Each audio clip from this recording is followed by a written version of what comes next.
नमस्कार दोस्तों, आज हम इम्तियाज़ अहमद सर की बिहार एक परिचय वस्तुनिष्ठ करेंगे। इसमें हम बहुत ही इम्पोर्टेंट बिहार के इतिहास, बिहार की पॉलिटी, राज्य व्यवस्था सभी को एमसीक्यू फॉर्म में देखेंगे। ये बहुत ही ज़्यादा इम्पोर्टेंट है। एग्ज़ाम आने से पहले एक बार इस वीडियोस को पूरा देख लेंगे तो आप लोगों के लिए बहुत ही बेनिफिट होगा। तो चलिए शुरू करते हैं बिहार का इतिहास। सबसे पहले इतिहास के स्रोत देखते हैं। यह सारे प्रश्न एमसीक्यू फॉर्म में है। प्रश्न 1, प्राचीन बिहार के इतिहास की जानकारी के मुख्य स्रोत है। ऑप्शन है भग्नावशेष, ऑप्शन 2 यात्रा वृतांत, ऑप्शन 3 अभिलेख, ऑप्शन 4 सिक्के और ऑप्शन 5 धार्मिक ग्रंथ। प्राचीन बिहार की जानकारी हमें इन सभी से प्राप्त हुई है, तो सभी है इसका आंसर। दूसरा प्रश्न है प्राचीन पाटलिपुत्र के संबंध में जानकारी के स्रोत है। भग्नावशेष से भी हमें जानकारी मिली है, यात्रा वृतांत से भी, धार्मिक ग्रंथ से भी, तो इसका भी उत्तर डी है, उपर्युक्त सभी। तीसरा प्रश्न है बिहार में मौर्यकालीन अभिलेख प्राप्त हुए हैं।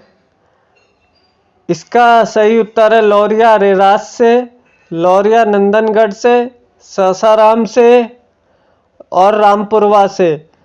तो सी सही है इसका, 2, 3, 4 एवं 5। यह इंपॉर्टेंट है, नोट कीजिएगा कि मौर्यकालीन अभिलेख हमें कहाँ कहाँ से प्राप्त हुए। प्रश्न 4 देखते हैं। अशोक का लघु शिलालेख 1 प्राप्त हुआ है। उत्तर है सासाराम से। पांचवा प्रश्न देखते हैं। बिहार से प्राप्त मौर्यकालीन अभिलेखों की भाषा है प्राकृत भाषा। नोट कीजिएगा, इंपॉर्टेंट है। छठा प्रश्न है बिहार से प्राप्त मौर्यकालीन अभिलेखों की लिपि क्या है? तो इसकी लिपि ब्राह्मी लिपि है। इंपॉर्टेंट है ये दोनों प्रश्न, नोट कीजिएगा। आप ऑप्शन भी देख सकते हैं, तो ये बहुत महत्वपूर्ण है। प्रश्न 7 देखते हैं। बिहार में मौर्यकालीन अभिलेख किस स्थान से प्राप्त नहीं हुए हैं? तो पाटलिपुत्र से मौर्यकालीन अभिलेख प्राप्त नहीं हुए, बाकी तीनों से हुए, सासाराम से, लौरिया अरेराज से और लौरिया नंदनगढ़ से। इंपॉर्टेंट है। आठवां प्रश्न है मौर्यकालीन स्थापत्य कला के साक्ष्य प्राप्त हुए हैं। पाटलिपुत्र से प्राप्त हुए, बराबर की गुफा से प्राप्त हुए, राजगृह से प्राप्त हुए। तो डी इसका सही उत्तर है, उपर्युक्त सभी। 9वां प्रश्न देखते हैं। बिहार पर गढ़वालों के आधिपत्य का प्रमाण मिलता है मनेर ताम्रपत्र से। इंपॉर्टेंट है, नोट कीजिएगा। बिहार के, अब हम 10वां प्रश्न देखेंगे। बिहार के किस तुर्क राजवंश के अभिलेख प्राप्त हुए हैं? तुगलक वंश के।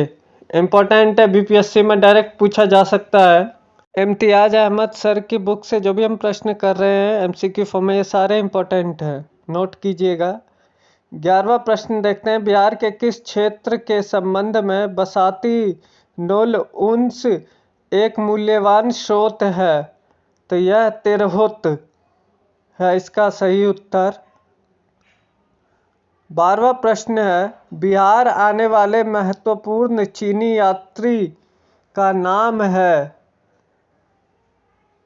उपर्युक्त सभी आए थे, ये तीनों। फाहियान भी आए थे और इन सिंह भी आए थे और युआन चांग भी आए थे, तो प्रयुक्त सभी आए थे। 13वां प्रश्न। मुगल काल में बिहार आने वाला प्रथम विदेशी यात्री था मुल्ला ताकिया। इंपॉर्टेंट है, नोट कीजिएगा, बीपीएससी में पूछा जा सकता है या बिहार के किसी अन्य एग्जाम में। 14वां प्रश्न। निम्नलिखित यूरोपीय यात्रियों में कौन बिहार नहीं आया था? तो बिहार नहीं आया था फ्रांसीय बर्निए, बाकी तीनों आए थे। मैनरिक भी आए थे, जॉन मार्शल भी आए थे और पीटर मुंडी भी आए थे। 15वां प्रश्न है। 15वां प्रश्न है, बहारिस्ताने गैबी किसकी रचना है? तो यह रचना है ऑप्शन बी, मिर्जा नाथन के। नोट कीजिएगा, इम्पोर्टेंट है। अब आगे देखते हैं 16वां प्रश्न, मीरतुल अहवाल किसकी रचना है? तो यह रचना है मुल्ला बहबहानी के। इम्पोर्टेंट है, कभी भी पूछा जा सकता है। 17वां प्रश्न देखते हैं। यह सब प्रश्न केवल बीपीएससी में नहीं बल्कि बिहार में होने वाले सभी एग्जाम में पूछे जा सकते हैं। इम्पोर्टेंट है। 17वां प्रश्न देखते हैं, मध्यकालीन मिथिला के इतिहास के स्रोत में महत्वपूर्ण है कीर्तिलता, वर्ण रत्नाकर, कीर्ति पताका। तो सभी ऑप्शन सही है, उत्तर डी उपर्युक्त सभी है। इम्पोर्टेंट है, नोट कीजिएगा। 18वां प्रश्न देखते हैं, बिहार में धातु प्रस्तर युगीन अवशेष मिले हैं चिरांद छपरा से, मनेर से, छेछर वैशाली एवं सोनपुर से। इन सभी जगह से मिले हैं। उपयुक्त सभी इसके उत्तर सही है, उपयुक्त सभी है। 19वां प्रश्न देखते हैं, बिहार में मौर्यकालीन अभिलेख मिले हैं लौरिया रेराज चंपारण से, लौरिया नंदनगढ़ चंपारण से, रामपुरवा चंपारण से। उपयुक्त सभी है इसके उत्तर। अब 20वां प्रश्न देखते हैं, बिहार के गया जिले के अपसर्ड से प्राप्त अभिलेख में किस राजवंश के बारे में जानकारी मिलती है? उत्तर है परवर्ती गुप्त वंश के बारे में। नोट कीजिएगा। 21 नंबर, बिहार प्रांत के आरा से प्राप्त देव बरनाक का लेख तथा शाहपुर जो कि पटना में है एवं मंदर जो कि बांका में है से प्राप्त लेखों में जानकारी मिलती है परवर्ती गुप्त वंश के बारे में। नोट कीजिएगा, इम्पोर्टेंट है। अब इनके बारे में और थोड़ा पढ़ते हैं। देव बरनाक के अभिलेख में परवर्ती गुप्त शासक देवगुप्त, विष्णुगुप्त एवं जीवित गुप्त द्वितीय का नाम मिलता है। इम्पोर्टेंट है, नोट कीजिएगा, बीपीएससी में पूछा जा सकता है परवर्ती गुप्त वंश के बारे में। 22वां प्रश्न देखते हैं, पाल शासकों के बारे में जानकारी मिलती है देवपाल के मुंगेर अभिलेख से, नारायण पाल का भागलपुर ताम्र पत्राभिलेख से, महिपाल प्रथम के नालंदा एवं मुजफ्फरपुर अभिलेख से। तो इसका सही उत्तर है डी, उपर्युक्त सभी से मिलता है। नोट कीजिएगा। 23वां प्रश्न है, बिहार के लिए सर्वाधिक प्राचीन साहित्यिक स्रोत है अथर्ववेद। इम्पोर्टेंट है। 24वां प्रश्न है, बिहार में स्थित महाजनपदों के बारे में जानकारी मिलती है अंगुत्तर निकाय से। इम्पोर्टेंट है, नोट कीजिएगा। इन ऑप्शन में अंगुत्तर निकाय है जो इसका उत्तर है। 25वां प्रश्न है, नालंदा के सराय टीला में उत्खनन से प्राप्त हुआ है पाल काल का बौद्ध विहार। 26वां प्रश्न है, बौद्ध साहित्य विनय पिटक एवं दीघ निकाय से जानकारी मिलती है मगध के राजतंत्र एवं वैशाली के गणतंत्रों के बारे में और मौर्योत्तर बिहार के बारे में। दोनों तो ऑप्शन सी सही है, ए और उपर्युक्त ए और बी दोनों के बारे में। 27वां प्रश्न है, बिहार में बड़े पैमाने पर उत्खनन कार्य करवाने वाला तथा कई प्राचीन स्थलों की खोज करने वाले पुरातत्ववेत्ता थे कनिंघम। इम्पोर्टेंट है। 28वां प्रश्न, नालंदा में स्थित बड़ा गांव जो कि नालंदा महाविहार का पता किसने लगाया था? उत्तर है कनिंघम ने। वहां से 2 अभिलेख भी मिले हैं जिन पर नालंदा का नाम उत्कीर्ण है। बिहार शरीफ में कुमार गुप्त प्रथम और स्कंद गुप्त का प्रसिद्ध स्तंभ भी प्राप्त हुआ है। कनिंघम ने बोध गया के मंदिर को भी खोजा था। इम्पोर्टेंट है, नोट कीजिएगा। 29वां प्रश्न देखते हैं। पुरातत्ववेत्ता कनिंघम ने बिहार में खोज की थी। उन्होंने खोजा था केसरिया स्तूप जो कि चंपारण में है, लौरिया अरेराज का अशोक स्तंभ, बसाड़ के अवशेषों के आधार पर वैशाली के प्राचीन स्थल, ये तीनों खोजा गया था उन्हीं के द्वारा। तो डी ऑप्शन सही है, प्रयुक्त सभी। 30वां प्रश्न देखते हैं। विदेह के राजा जनक ने निष्क या सुवर्ण या शतनाम उपहार में दिए, यह कहाँ वर्णित है? तो यह बृहदारण्यक उपनिषद में वर्णित है। 31वां प्रश्न देखते हैं। बिहार से प्राप्त मौर्य अभिलेखों की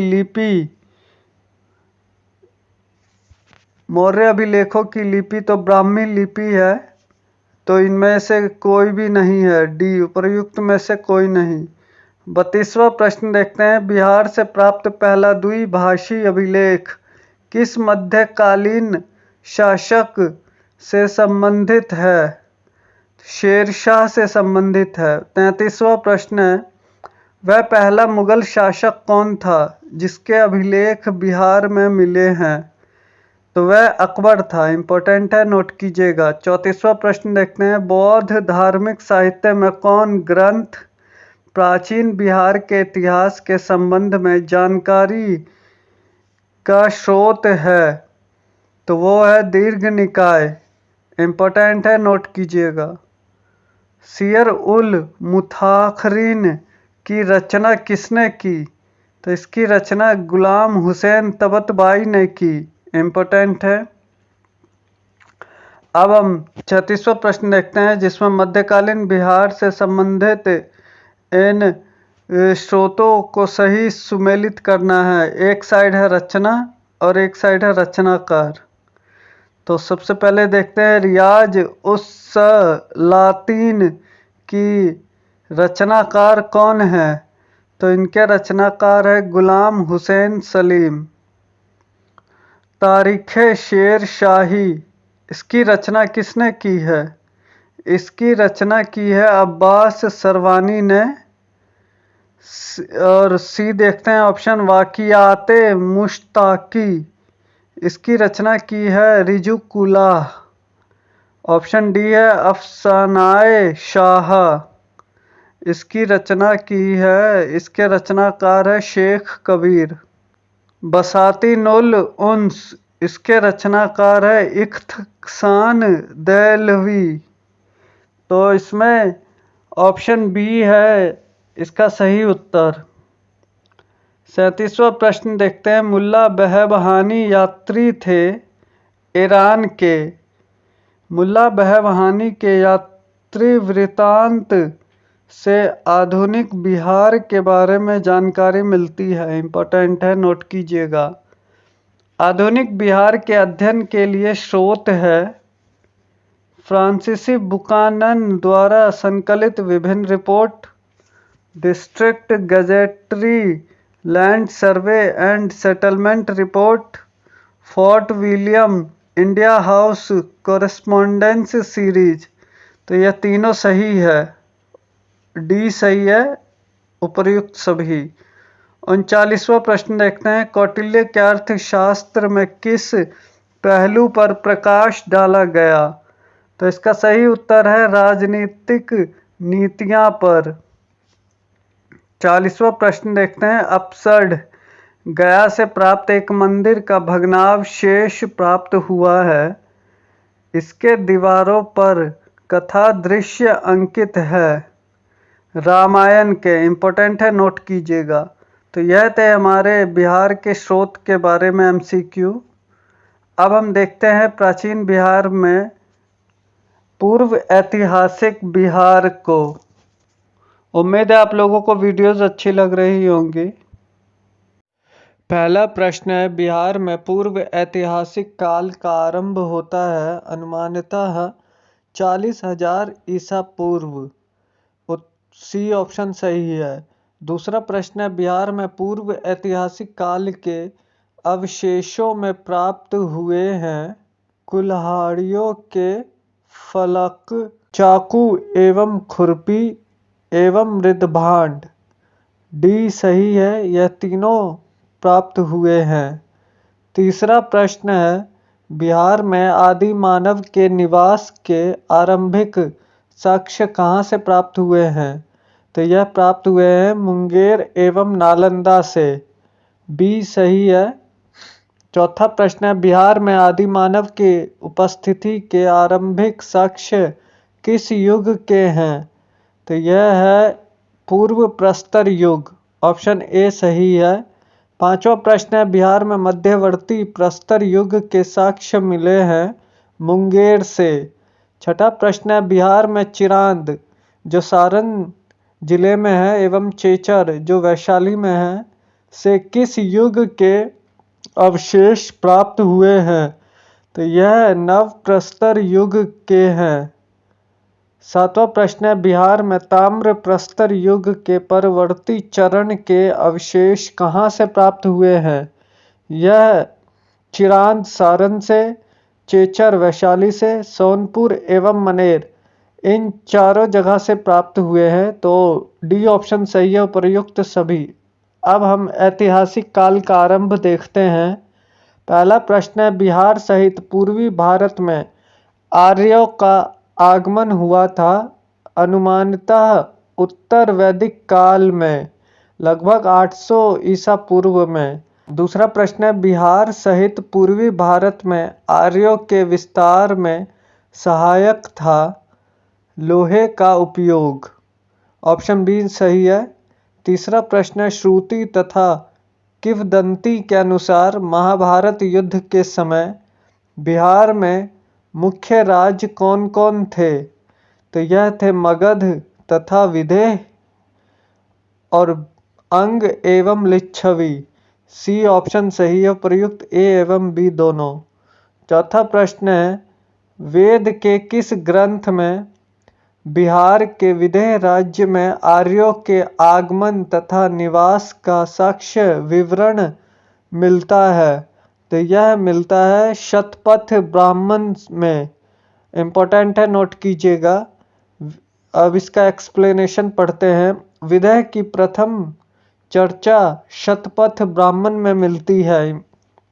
पांचवा प्रश्न है, बिहार का कौन सा प्राचीन राज्य आरंभ में बहुत दिनों तक आर्यव्रत के बाहर था तथा अनार्य जाति के लोगों का आवास स्थल रहा था? यह था मगध। इम्पोर्टेंट है। छठा प्रश्न है, बिहार में उपनिषद काल में ब्राह्मण धर्म तथा ज्ञान का महान केंद्र था विदेह। ऑप्शन सी सही है। विदेह के राजा जनक प्रसिद्ध दार्शनिक थे। यह राज्य व्याकरण, साहित्य तथा दर्शन शास्त्र का महत्वपूर्ण केंद्र था। सातवां प्रश्न है, अथर्ववेद में व्रात्य शब्द का प्रयोग किस राज्य के लोगों के लिए किया गया था? तो यह भी मगध के लोगों के लिए किया गया था।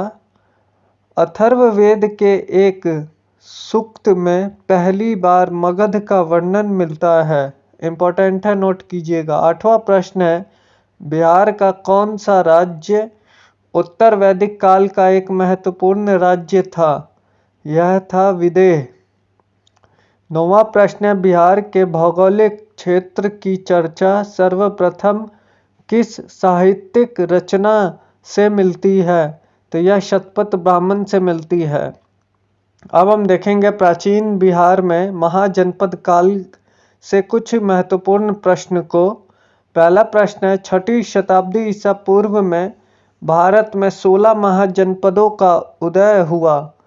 इनमें कितने महाजनपद वर्तमान बिहार के क्षेत्रों में स्थित थे? यह थे 3। 16 महाजनपदों के बारे में जानकारी बौद्ध ग्रंथ अंगुत्तर निकाय से मिलती है। दूसरा प्रश्न है, निम्न में से कौन सा महाजनपद वर्तमान बिहार के क्षेत्र में स्थित नहीं था? तो इन ऑप्शन में से वत्स उपस्थित नहीं था। तीसरा प्रश्न है, बिहार के किन क्षेत्रों में अंग महाजनपद स्थित था? यह था भागलपुर एवं मुंगेर में। चौथा प्रश्न है, अंग महाजनपद की राजधानी थी चंपा। ऑप्शन डी सही है। बुद्ध के समय तक चंपा की गणना भारत के 6 महानगरियों में की जाती थी। पांचवा प्रश्न है, बिहार के पटना तथा गंगा का जिला किस महाजनपद में सम्मिलित था? यह था मगध में। छठा प्रश्न, मगध महाजनपद की राजधानी थी। ऑप्शन ए गिरिव्रज या राजगीर थी। सातवां प्रश्न, मगध तथा अंग महाजनपद को कौन सी नदी पृथक करती थी? तो यह करती थी चंपा नदी। ऑप्शन सी सही है। आठवां प्रश्न, बिहार में स्थित कौन सा महाजनपद 8 राज्यों का एक संघ था? तो यह था वज्जी। ऑप्शन बी सही है। नौवां प्रश्न है, वज्जी संघ में कौन सा राज्य सम्मिलित नहीं था? तो यह था चेदी, जो सम्मिलित नहीं था। ऑप्शन डी सही है। 10वां प्रश्न है, वज्जी संघ की राजधानी थी वैशाली। इंपॉर्टेंट है, नोट कीजिएगा। लिच्छवी की राजधानी वैशाली थी। 11वां प्रश्न है, बिहार के भागों में स्थित कौन सा महाजनपद में गणतंत्र था? यह था वज्जी में। ऑप्शन बी सही है। 12वां प्रश्न है, ईसा पूर्व 6ठी सदी में विश्व की प्रथम गणतंत्रात्मक व्यवस्था कहाँ थे? वैशाली में। इंपॉर्टेंट है, नोट कीजिएगा। 13वां प्रश्न है, मगध की प्रथम राजधानी कौन सी थी? यह थी गिरिव्रज या राजगृह। ऑप्शन सी सही है।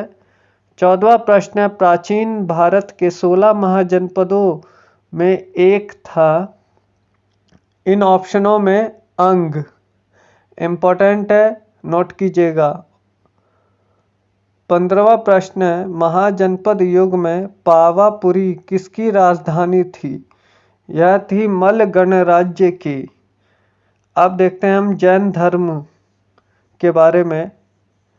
पहला प्रश्न है जैन धर्म से, जैन धर्म के वास्तविक संस्थापक और 24वें एवं अंतिम तीर्थंकर महावीर का जन्म कहाँ हुआ था?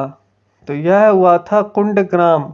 ऑप्शन सी सही है। महावीर का बचपन का नाम वर्धमान था। दूसरा प्रश्न है, महावीर के जन्म स्थल कुंडग्राम बिहार के किस जिले में है? तो यह है वैशाली जिले में।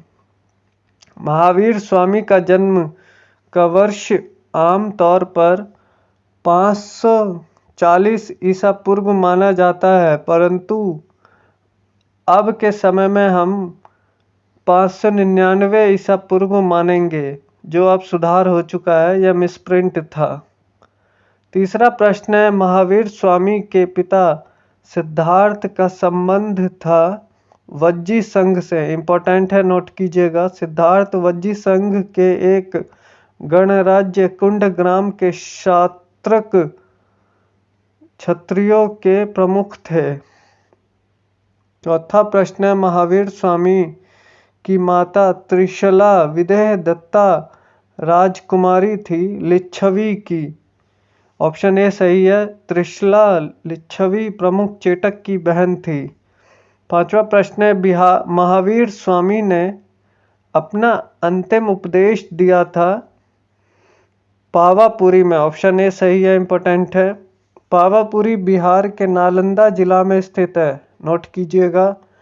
छठा प्रश्न है, महावीर की मृत्यु या निर्वाण, जिसे महानिर्वाण कहते हैं, हुई थी पावापुरी में। ऑप्शन बी सही है। सातवां प्रश्न है, प्रथम जैन संगति का आयोजन हुआ था पाटलिपुत्र में। ऑप्शन ए सही है। आठवां प्रश्न है, प्रथम जैन संगति का आयोजन किसके शासनकाल में हुआ था? तो यह हुआ था चंद्रगुप्त मौर्य के शासनकाल में। प्रथम जैन संगति की अध्यक्षता किसने की थी? यह की थी स्थूलभद्र ने, इंपॉर्टेंट है, नोट कीजिएगा। प्रथम जैन संगति का आयोजन पाटलिपुत्र में हुआ था, जिसमें कार्य हुए थे, इसमें जैन धर्म के महत्वपूर्ण 12 अंगों का प्रणयन किया गया एवं जैन धर्म के 2 भागों श्वेतांबर एवं दिगंबर में विभाजित किया गया। ऑप्शन बी सही है, नोट कीजिएगा। 11वां प्रश्न है, जैन धर्म के 12वें तीर्थंकर वसुपूज्य की जन्मस्थली थे चंपा, नोट कीजिएगा, इंपॉर्टेंट है। अब हम बौद्ध धर्म से प्रश्न देखते हैं। पहला प्रश्न है, बौद्ध धर्म के संस्थापक गौतम बुद्ध ने गृह त्याग के उपरांत सर्वप्रथम गए थे वैशाली के समीप अलार कलार के आश्रम में, इंपॉर्टेंट है, नोट कीजिएगा। ऑप्शन बी सही है। दूसरा प्रश्न है, गौतम बुद्ध को कहाँ कौंडिन्य और 5 ब्राह्मण मिले? तो उरुवेला बोध गया में मिले, ऑप्शन ए सही है। गौतम बुद्ध को ज्ञान प्राप्त हुआ था, ऑप्शन ए बोध गया में। चौथा प्रश्न है, गौतम बुद्ध को किस नदी के किनारे ज्ञान की प्राप्ति हुई थी? यह निरंजना नदी के किनारे, ऑप्शन बी सही है, हुई थी। उन्हें ज्ञान की प्राप्ति बोध गया में निरंजना नदी के किनारे एक पीपल वृक्ष के नीचे हुई थी। पांचवा प्रश्न है, राजगृह में आयोजित प्रथम बौद्ध संगति में कौन से कार्य हुए थे? बुद्ध की शिक्षाओं का संकलन सूत्र और विनय पिटक में हुआ था, ऑप्शन बी सही है। प्रथम बौद्ध संगति का आयोजन लगभग 483 ईसा पूर्व में हुआ। छठा प्रश्न है, द्वितीय बौद्ध संगति का आयोजन वैशाली में हुआ, इसमें किए गए कार्य क्या थे? इन ऑप्शनों में ऑप्शन ए सही है। बौद्ध धर्म 2 भागों स्थाविर और महासंघिक के रूप में विभाजित हुआ।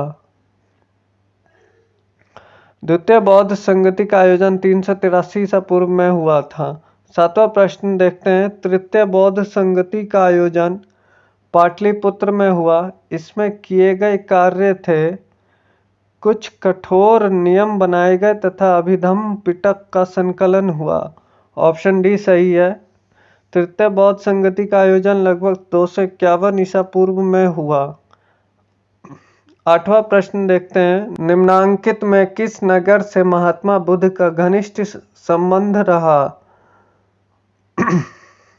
बौद्ध गया से भी था, राजगीर से भी था, वैशाली से भी था, तो उपयुक्त सभी, डी ऑप्शन सही है। 9वां प्रश्न देखते हैं, महात्मा बुद्ध ने पाटलिपुत्र के विनाश के कारणों की भविष्यवाणी की थी, उनमें सम्मिलित थी बाढ़, अग्नि, आंतरिक कलह, प्रयुक्त सभी सही है, ऑप्शन डी सही है। 10वां प्रश्न देखते हैं, बौद्ध गया में महाबोधि मंदिर बनाया गया जहां गौतम बुद्ध को ज्ञान प्राप्त हुआ। 11वां प्रश्न है, प्रसिद्ध बौद्ध सारिपुत्र का जन्म हुआ था नालंदा में। अब हम देखते हैं मगध साम्राज्य का उत्थान। पहला प्रश्न है, प्राचीन भारत में साम्राज्यवाद की शुरुआत और विकास का श्रेय दिया जाता है मगध को, ऑप्शन ए सही है। मगध राज्य की आरंभिक राजधानी थी ग्रीव्रज, राजगीर, राजगृह जिसे कहते हैं, ऑप्शन ए सही है। राजगीर पहाड़ियों से घिरी हुई है। तीसरा प्रश्न, महाभारत तथा पुराणों के अनुसार मगध का सर्वप्रथम राजवंश था बृहद्रथ वंश, ऑप्शन ए सही है। बृहद्रथ राजवंश जरासंध के पिता बृहद्रथ से आरंभ होता है। चौथा प्रश्न, मगध जनपद का संस्थापक था बृहद्रथ तथा जरासंध। पांचवा प्रश्न, मगध साम्राज्य का वास्तविक संस्थापक था बिंबिसार, ऑप्शन ए सही है। बिंबिसार का शासनकाल 544 ईसा पूर्व से 493 ईसा पूर्व तक रहा। इम्पोर्टेंट है। छठा प्रश्न है, बिंबिसार एवं अजात शत्रु किस वंश के थे? हर्यक वंश के। ऑप्शन ए सही है। बिंबिसार को श्रेनिक तथा अजात शत्रु को कुणिक भी कहा जाता था। बिंबिसार महात्मा बुद्ध का मित्र था। इम्पोर्टेंट है, नोट कीजिएगा। सातवां प्रश्न है, मगध साम्राज्य का उत्कर्ष प्रारंभ हुआ बिंबिसार के शासनकाल में। ऑप्शन डी सही है। आठवां प्रश्न है, बिंबिसार ने किस राजकुमारी के साथ विवाह किया था? बिंबिसार ने कौशल देवी के साथ, चेलना के साथ, खेमा के साथ, इन तीनों के साथ विवाह किया था। ऑप्शन डी सही है उपर्युक्त सभी से। बिंबिसार ने वैवाहिक संबंधों द्वारा अपनी स्थिति सुदृढ़ की। कौशल देवी कौशल की, खेमा पंजाब की तथा चेलना वज्जी संघ के राजकुमारी थी। नौवां प्रश्न है, बिंबिसार ने ब्रह्मदत्त को पराजित कर कौन सा राज्य जीता? अंग। इम्पोर्टेंट है, नोट कीजिएगा। 10वां प्रश्न है, हर्यक वंश का दूसरा शासक था अजात शत्रु। ऑप्शन ए सही है। अजात शत्रु 493 से 461 ईसा पूर्व ने अपने पिता बिंबिसार की हत्या कर सत्ता प्राप्त की थी। 11वां प्रश्न है, राजगीर में दुर्ग तथा स्तूप की स्थापना मगध के किस शासक ने की? अजात शत्रु ने। ऑप्शन बी सही है। 12वां प्रश्न देखते हैं। 12वां प्रश्न है, वज्जी संघ से लिच्छवियों को पराजित करने वाला मगध का शासक कौन था? वह था अजात शत्रु। ऑप्शन बी सही है। 13वां प्रश्न, अजात शत्रु के साथ प्रेम संबंध के लिए चर्चित नर्तकी आम्रपाली कहाँ की थी? वह वैशाली की थी। ऑप्शन सी सही है। 14वां प्रश्न, अजात शत्रु ने किस राज्य के साथ युद्ध में प्रथम बार रथ मूसल तथा महाशिला कंटक नामक हथियारों का प्रयोग किया? उसने लिच्छवी के साथ किया। ऑप्शन सी सही है। 15वां प्रश्न, प्रथम मगध साम्राज्य का उत्कर्ष किस शताब्दी में हुआ था? यह हुआ था ईसा पूर्व 6वीं शताब्दी में। इम्पोर्टेंट है। 16वां प्रश्न, पाटलिपुत्र नगर की स्थापना किस शासक ने की? यह की उदायन। ऑप्शन बी सही है। अजात शत्रु के बाद उदायन मगध की गद्दी पर बैठा था। उसे उदयभद्र भी कहा गया है। 17वां प्रश्न, किस राजा ने पाटलिपुत्र को सर्वप्रथम मगध की राजधानी बनाया? उदायन ने। ऑप्शन ए सही है, नोट कीजिएगा। 18वां प्रश्न, हर्यक वंश का अंतिम शासक था नागदशक। इम्पोर्टेंट है, ऑप्शन बी सही है, नोट कीजिएगा। 19वां प्रश्न, हर्यक वंश के उपरांत मगध पर किस वंश की सत्ता स्थापित हुई? यह हुई शिशुनाग वंश की। ऑप्शन ए सही है। शिशुनाग वंश का संस्थापक शिशुनाग था। 20वां प्रश्न है, सर्वप्रथम मगध के किस शासक ने गिरिव्रज या राजगृह के अतिरिक्त वैशाली को भी अपनी राजधानी बनाया? तो यह बनाया शिशुनाग ने। इम्पोर्टेंट है, नोट कीजिएगा।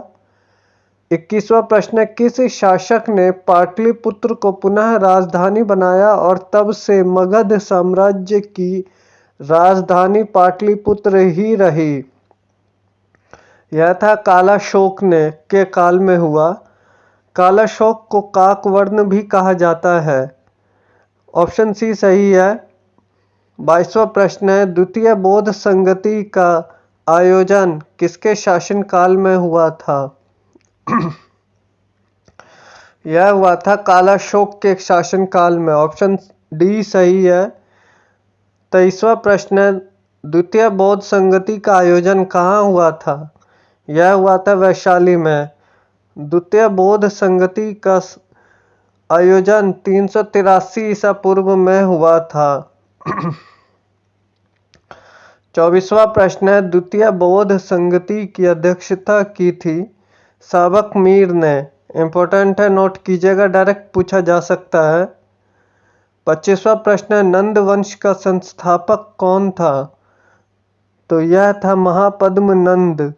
अब इनके बारे में थोड़ी और जानकारी लेते हैं।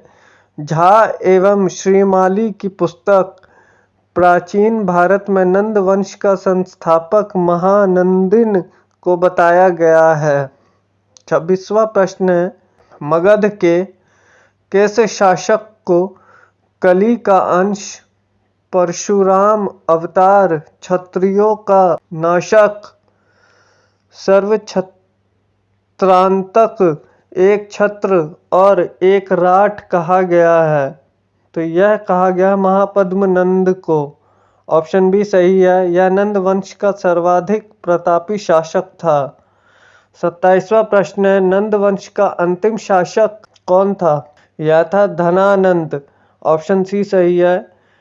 28वां प्रश्न, प्रथम बौद्ध संगति का आयोजन किसके शासनकाल में हुआ था? यह हुआ था अजातशत्रु के शासनकाल में। ऑप्शन बी सही है। इसका आयोजन लगभग 483 ईसा पूर्व में हुआ था। 29वां प्रश्न है, प्रथम बौद्ध संगति का आयोजन कहाँ हुआ था? यह हुआ था राजगृह गृहव्रज में। ऑप्शन ए सही है। 30वां प्रश्न, प्रथम बौद्ध संगति की अध्यक्षता किसने किया था? तो यह किया था महाकश्यप ने। ऑप्शन ए सही है। 31वां प्रश्न, मगध साम्राज्य में कलिंग का विलय सर्वप्रथम किसने किया था? यह क्या था? महापद्म नंद ने। ऑप्शन डी सही है। 32वां प्रश्न है, निम्नलिखित में से मगध का कौन सा राजा सिकंदर महान का समकालीन था? तो यह था धनानंद। ऑप्शन बी सही है। सिकंदर के आक्रमण के समय मगध का शासक धनानंद था। 33वां प्रश्न है, निम्नलिखित में किस राजा ने पाटलिपुत्र को बसाया था? तो यह बसाया था उदयन ने। ऑप्शन डी ठीक है। 34वां प्रश्न है, मगध के शासक अजातशत्रु ने किसके आक्रमणों के प्रतिरोध में गंगा और सोन के संगम पर अवस्थित पाटली ग्राम को सुरक्षित तथा किलों को सुसज्जित किया, जो आगे चलकर पाटलिपुत्र नगर बना? वैशाली के वृज्जियों के। ऑप्शन सी सही है। अब हम देखेंगे मौर्य साम्राज्य पर प्रश्न। आप लोगों से रिक्वेस्ट है, चैनल पर जो भी नया है चैनल को सब्सक्राइब भी कर दीजिए, ताकि हम ऐसी और शानदार वीडियोस आप सभी के सामने लाते रहे। पहला प्रश्न है, मौर्य साम्राज्य का संस्थापक कौन था? तो उसका संस्थापक था चंद्रगुप्त मौर्य। ऑप्शन डी सही है। प्रश्न नंबर 2, मौर्य साम्राज्य की राजधानी थी पाटलिपुत्र। ऑप्शन बी सही है। तीसरा प्रश्न है, चंद्रगुप्त मौर्य ने मगध की सत्ता किसकी सहायता से प्राप्त की? चाणक्य, जिसे विष्णुगुप्त भी कहते हैं। ऑप्शन ए सही है। चौथा प्रश्न, मौर्य साम्राज्य की स्थापना हुई थी 320 ईसा पूर्व में। ऑप्शन बी सही है। पांचवा प्रश्न, यूनानी दूत मेगास्थनीज किसके दरबार में पाटलिपुत्र आया था?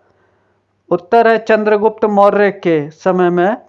ऑप्शन डी सही है। छठा प्रश्न, मेगास्थनीज का पाटलिपुत्र आगमन हुआ था 315 ईसा पूर्व में। ऑप्शन बी सही है। इंपॉर्टेंट है, नोट कीजिएगा।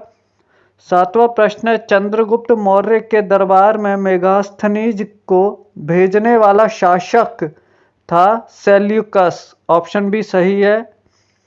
आठवां प्रश्न, किस शासक के शासनकाल के समय मगध पर 12 वर्षों का भीषण अकाल पड़ा था?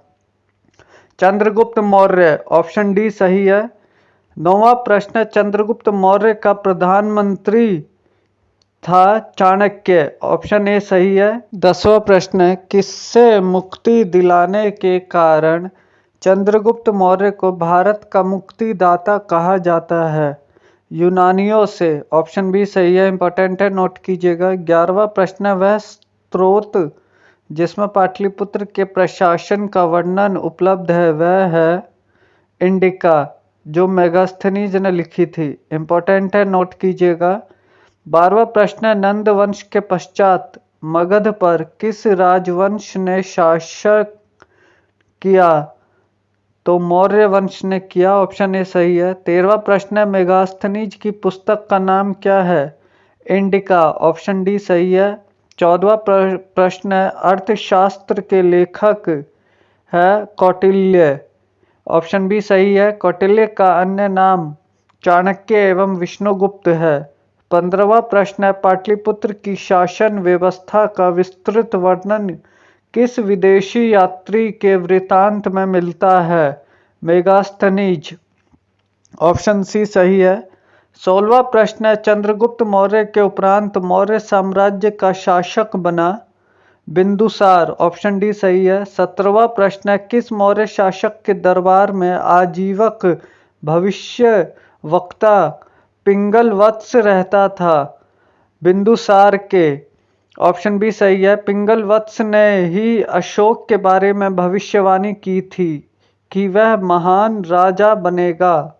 18वां प्रश्न है, अशोक द्वारा अपने पड़ोसियों के साथ मैत्रीपूर्ण संबंधों का उल्लेख मिलता है शिलालेख 13 में।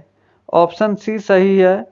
19वां प्रश्न है, तृतीय बौद्ध संगति का आयोजन किसके शासन काल में हुआ था?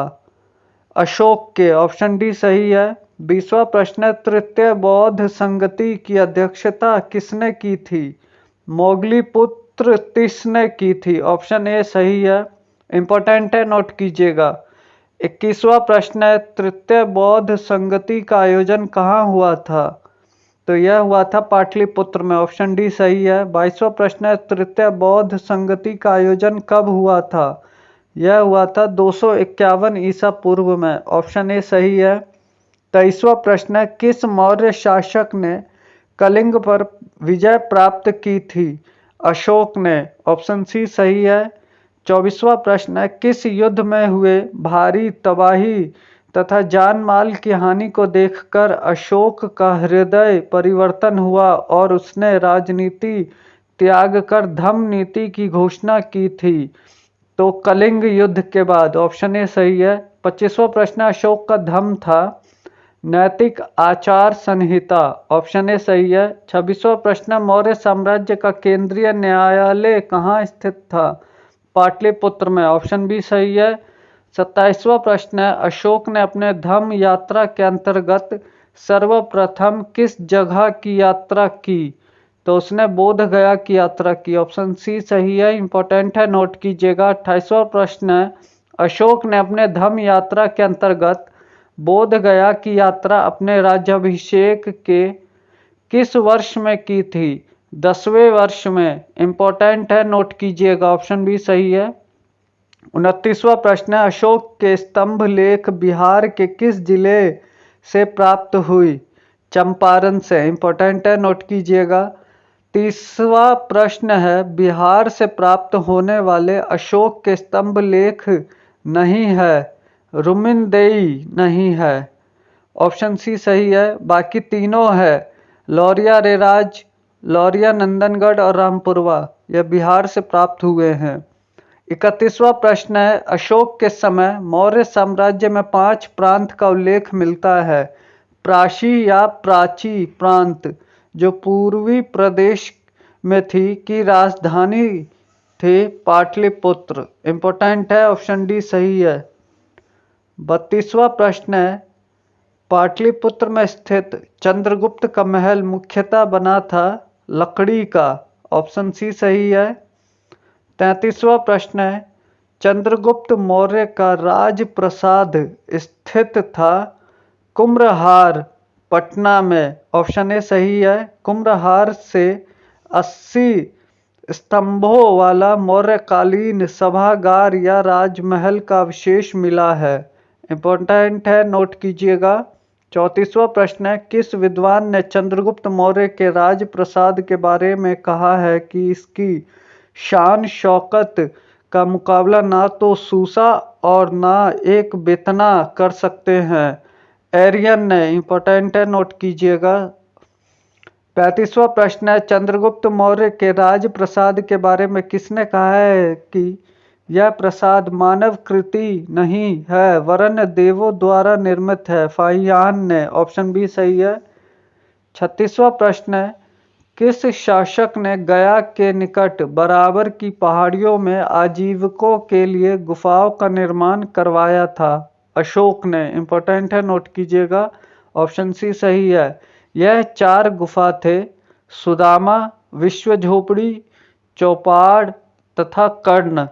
इंपॉर्टेंट है, नोट कीजिएगा। 37वां प्रश्न है, गया के समीप नागार्जुनी की पहाड़ियों में प्रसिद्ध गोपी गुफा का निर्माण करवाया था? दशरथ ने। ऑप्शन डी सही है। दशरथ अशोक का पुत्र था। इसने नागार्जुनी पहाड़ियों में आजीविकों के लिए 3 गुफाओं का निर्माण करवाया था, जिसमें गोपी गुफा भी सम्मिलित थी। इंपॉर्टेंट है, नोट कीजिएगा। 38वां प्रश्न है, मौर्यकालीन चामरग्रहिणी पक्षी प्राप्त हुई है दीदारगंज, पटना में। ऑप्शन ए सही है। इसे स्त्री रत्न नाम भी दिया गया है। 39वां प्रश्न है, बिहार के किस स्थान से मौर्य काल में बने जैन तीर्थंकरों की प्रतिमा प्राप्त हुई है? लोहानीपुर, पटना से। ऑप्शन बी सही है। 40वां प्रश्न है, पाटलिपुत्र के नगर निर्माण तथा सुंदरता का वर्णन किया है मेगास्थनीज ने। ऑप्शन बी सही है। 41वां प्रश्न है, पाटलिपुत्र को किस शासक ने सर्वप्रथम अपनी राजधानी बनाया? चंद्रगुप्त मौर्य ने। इंपॉर्टेंट है, नोट कीजिएगा। 42वां प्रश्न है, अशोक के शासनकाल में बौद्ध सभा किस नगर में आयोजित की गई थी? पाटलिपुत्र में। ऑप्शन बी सही है। 43वां प्रश्न है, किसके शासनकाल में मिस्र के राजा फिलाडेल्फस, जिसे टॉलमी द्वितीय भी कहते हैं, ने डियानोसियस नामक राजदूत को पाटलिपुत्र भेजा था? बिंदुसार के समय। इंपॉर्टेंट है, नोट कीजिएगा। 44वां प्रश्न है, किस विद्वान के अनुसार चंद्रगुप्त मौर्य ने पालीब्रोथस पाटलिपुत्रक उपनाम धारण किया था? तो स्ट्रैबो। डी ऑप्शन सही है। 45वां प्रश्न है, यूनानी दूत डिमॉलकिस का आगमन मगध के किस शासक के दरबार में हुआ था? बिंदुसार। ऑप्शन बी सही है। 46वां प्रश्न है, केवल वह स्तंभ जिसमें अशोक ने स्वयं को मगध का सम्राट बताया है, भाब्रू स्तंभ है वो? ऑप्शन डी सही है। इंपॉर्टेंट है, नोट कीजिएगा। 47वां प्रश्न है, बराबर की गुफाओं का उपयोग किसने आश्रय गृह के रूप में किया? आजीविकों ने। ऑप्शन ए सही है। 48वां प्रश्न है, अशोक की राजधानी कहाँ थी? पाटलिपुत्र। 49वां प्रश्न है, मौर्य काल में पाटलिपुत्र का प्रशासन 30 नागरिकों की सभा संचालित करती थी, जो 5-5 सदस्यों की 6 समितियों में संगठित थी। यह कथन किसका है? मेगास्थनीज का। ऑप्शन सी सही है। 50वां प्रश्न, मौर्य प्रशासन के संबंध में कौन सा कथन सही है? तो यह है, यह केंद्रीकृत था। सही है। करों का बोझ अधिक था। सही है। प्रशासन तंत्र कठोर था। सही है। तो तीनों सही है, यानी ऑप्शन डी सही है, उपर्युक्त सभी। 51वां प्रश्न है, अशोक के संबंध में कौन सा कथन सही है? उसने धर्म विजय की नीति अपनाई। सही है। उसने विदेशों से संबंध स्थापित किए। सही है। उसने प्रजा हित और कल्याण के उपाय किए। सही है। यानी तीनों सही है। ऑप्शन डी प्रयुक्त सभी सही है। 52वां, देवनाम प्रिय के नाम से किस शासक ने अपने आप को संबोधित किया? अशोक ने। ऑप्शन बी सही है। 53वां प्रश्न है, धम्म महामात के कार्य क्या थे? उनके कार्य थे धम्म नीति या क्रियान्वयन करना, लोगों के बीच दान वितरण करना, जन कल्याण के उपाय करना। उपर्युक्त सभी सही है। ऑप्शन डी सही है। 54वां प्रश्न है, मौर्यकालीन प्रशासन में राजुक कौन थे? इनमें से कोई नहीं, ऑप्शन डी उपर्युक्त में से कोई नहीं थे। 55वां प्रश्न है, मौर्यकालीन विद्वानों में किन का नाम आता है?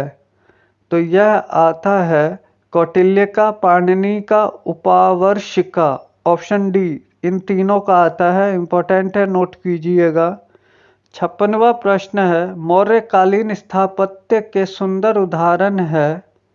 तो यह है पाटलिपुत्र स्थित राजप्रसाद के अवशेष, दीदारगंज की यक्षी और तीसरा बराबर की गुफाएं। ऑप्शन बी सही है, 1, 2, 3। इंपॉर्टेंट है, नोट कीजिएगा। 57वां प्रश्न है, अशोक की धम्म नीति की जानकारी मिलती है? द्वितीय स्तंभ लेख से, 7वें शिलालेख से, द्वादश शिलालेख से। तीनों से मिलती है। ऑप्शन डी सही है, उपर्युक्त सभी। 58वां प्रश्न है, अशोक के किस अभिलेख में दान और धम्म दान के अंतर को स्पष्ट किया गया है? नवम शिलालेख में। इंपॉर्टेंट है, नोट कीजिएगा। ऑप्शन सी सही है। 59वां प्रश्न है, मौर्य साम्राज्य के पतन में कौन सा कारण शामिल नहीं है? आर्थिक संकट शामिल नहीं है। ऑप्शन सी सही है। अब हम देखेंगे मौर्योत्तर बिहार के बारे में। पहला प्रश्न है, मौर्य साम्राज्य के उपरांत मगध पर किस वंश का शासन स्थापित हुआ? तो यह हुआ शुंग वंश का। ऑप्शन बी सही है। शुंग वंश का शासनकाल 185 ईस्वी से 75 ईसा पूर्व तक रहा था। दूसरा प्रश्न है, शुंग वंश का संस्थापक था पुष्यमित्र। ऑप्शन ए सही है। पुष्यमित्र का शासनकाल 185 ईसा पूर्व से 149 ईसा पूर्व तक रहा था। तीसरा प्रश्न है, किस शुंग शासक ने पाटलिपुत्र में स्थित कुक्कुट राम विहार को 3 बार नष्ट करने का प्रयत्न किया था? यह था पुष्यमित्र। ऑप्शन सी सही है। पुष्यमित्र ने ब्राह्मण धर्म का पुनरुद्धार तथा बौद्धों के साथ उत्पीड़क और आक्रामक व्यवहार किया। चौथा प्रश्न है, पाटलिपुत्र पर यवन डेमेट्रियस का आक्रमण किस वंश के शासन के समय हुआ था? तो यह हुआ था शुंग वंश के समय। ऑप्शन डी सही है। पांचवा प्रश्न है, पाटलिपुत्र पर डेमेट्रियस का आक्रमण हुआ था 185 ईसा पूर्व में। ऑप्शन ए सही है। छठा प्रश्न है, मगध में प्रथम ब्राह्मण राज्य स्थापित किया गया था पुष्यमित्र ने। ऑप्शन सी सही है। सातवां प्रश्न है, शुंग वंश के पतन के बाद मगध पर किस वंश का शासन स्थापित हुआ था? यह हुआ था कण्व वंश का। ऑप्शन सी सही है। कण्व वंश का शासन 75 ईसा पूर्व से 30 ईसा पूर्व तक रहा। आठवां प्रश्न है, कण्व वंश का संस्थापक कौन था? यह था वसुदेव। ऑप्शन डी सही है। शुंग वंश का अंतिम शासक देवभूमि की हत्या कर उसके सचिव वसुदेव ने मगध में कण्व वंश की नींव डाली। नौवां प्रश्न है, कण्व वंश की सत्ता समाप्त की आंध्र सातवाहनों ने। ऑप्शन ए सही है। इंपॉर्टेंट है, नोट कीजिएगा। 10वां प्रश्न है, कण्व वंश के उपरांत पाटलिपुत्र पर कुछ समय के लिए किस वंश के राजाओं ने शासन किया? यह क्या था? मित्र वंश ने। यह बहुत ज़्यादा इंपॉर्टेंट है, नोट कीजिएगा। डायरेक्ट पूछा जा सकता है बीपीएससी में। ऑप्शन बी सही है। 11वां प्रश्न है, शुंग कला के उत्कृष्ट नमूने बिहार के किस स्थान से प्राप्त होते हैं? बोध गया से। इंपॉर्टेंट है। 12वां प्रश्न है, कनिष्क ने पाटलिपुत्र के किस बौद्ध विद्वान को अपने दरबार में प्रश्रय दिया था? तो अश्वघोष को।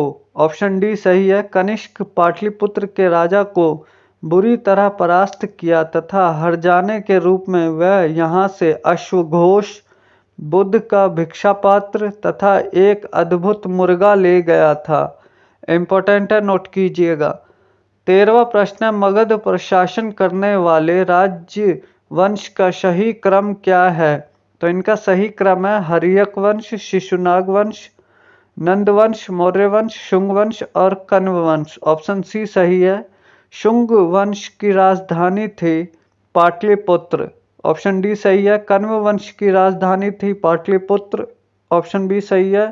16वां प्रश्न है कलिंग शासक खारवेल ने मगध पर आक्रमण किया था पहली शताब्दी ईसा पूर्व के अंत में। ऑप्शन ए सही है।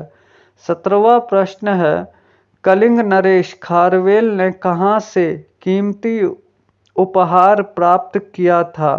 अंग एवं मगध से। ऑप्शन ए सही है। उपहारों में जिनकी प्रतिमा तथा पर्दा चिन्ह शामिल है। 18वां प्रश्न है कुषाण साम्राज्य के पतन के उपरांत संभवतः मगध पर शासन रहा लिच्छवियों का। ऑप्शन बी सही है। कुछ इतिहासकारों के अनुसार मगध पर शक मुरुंडों का नियंत्रण हो गया था। 19वां प्रश्न है गार्गी संहिता में पाटलिपुत्र पर यवनों के आक्रमण का उल्लेख है। यह आक्रमण किसके शासनकाल में हुआ था?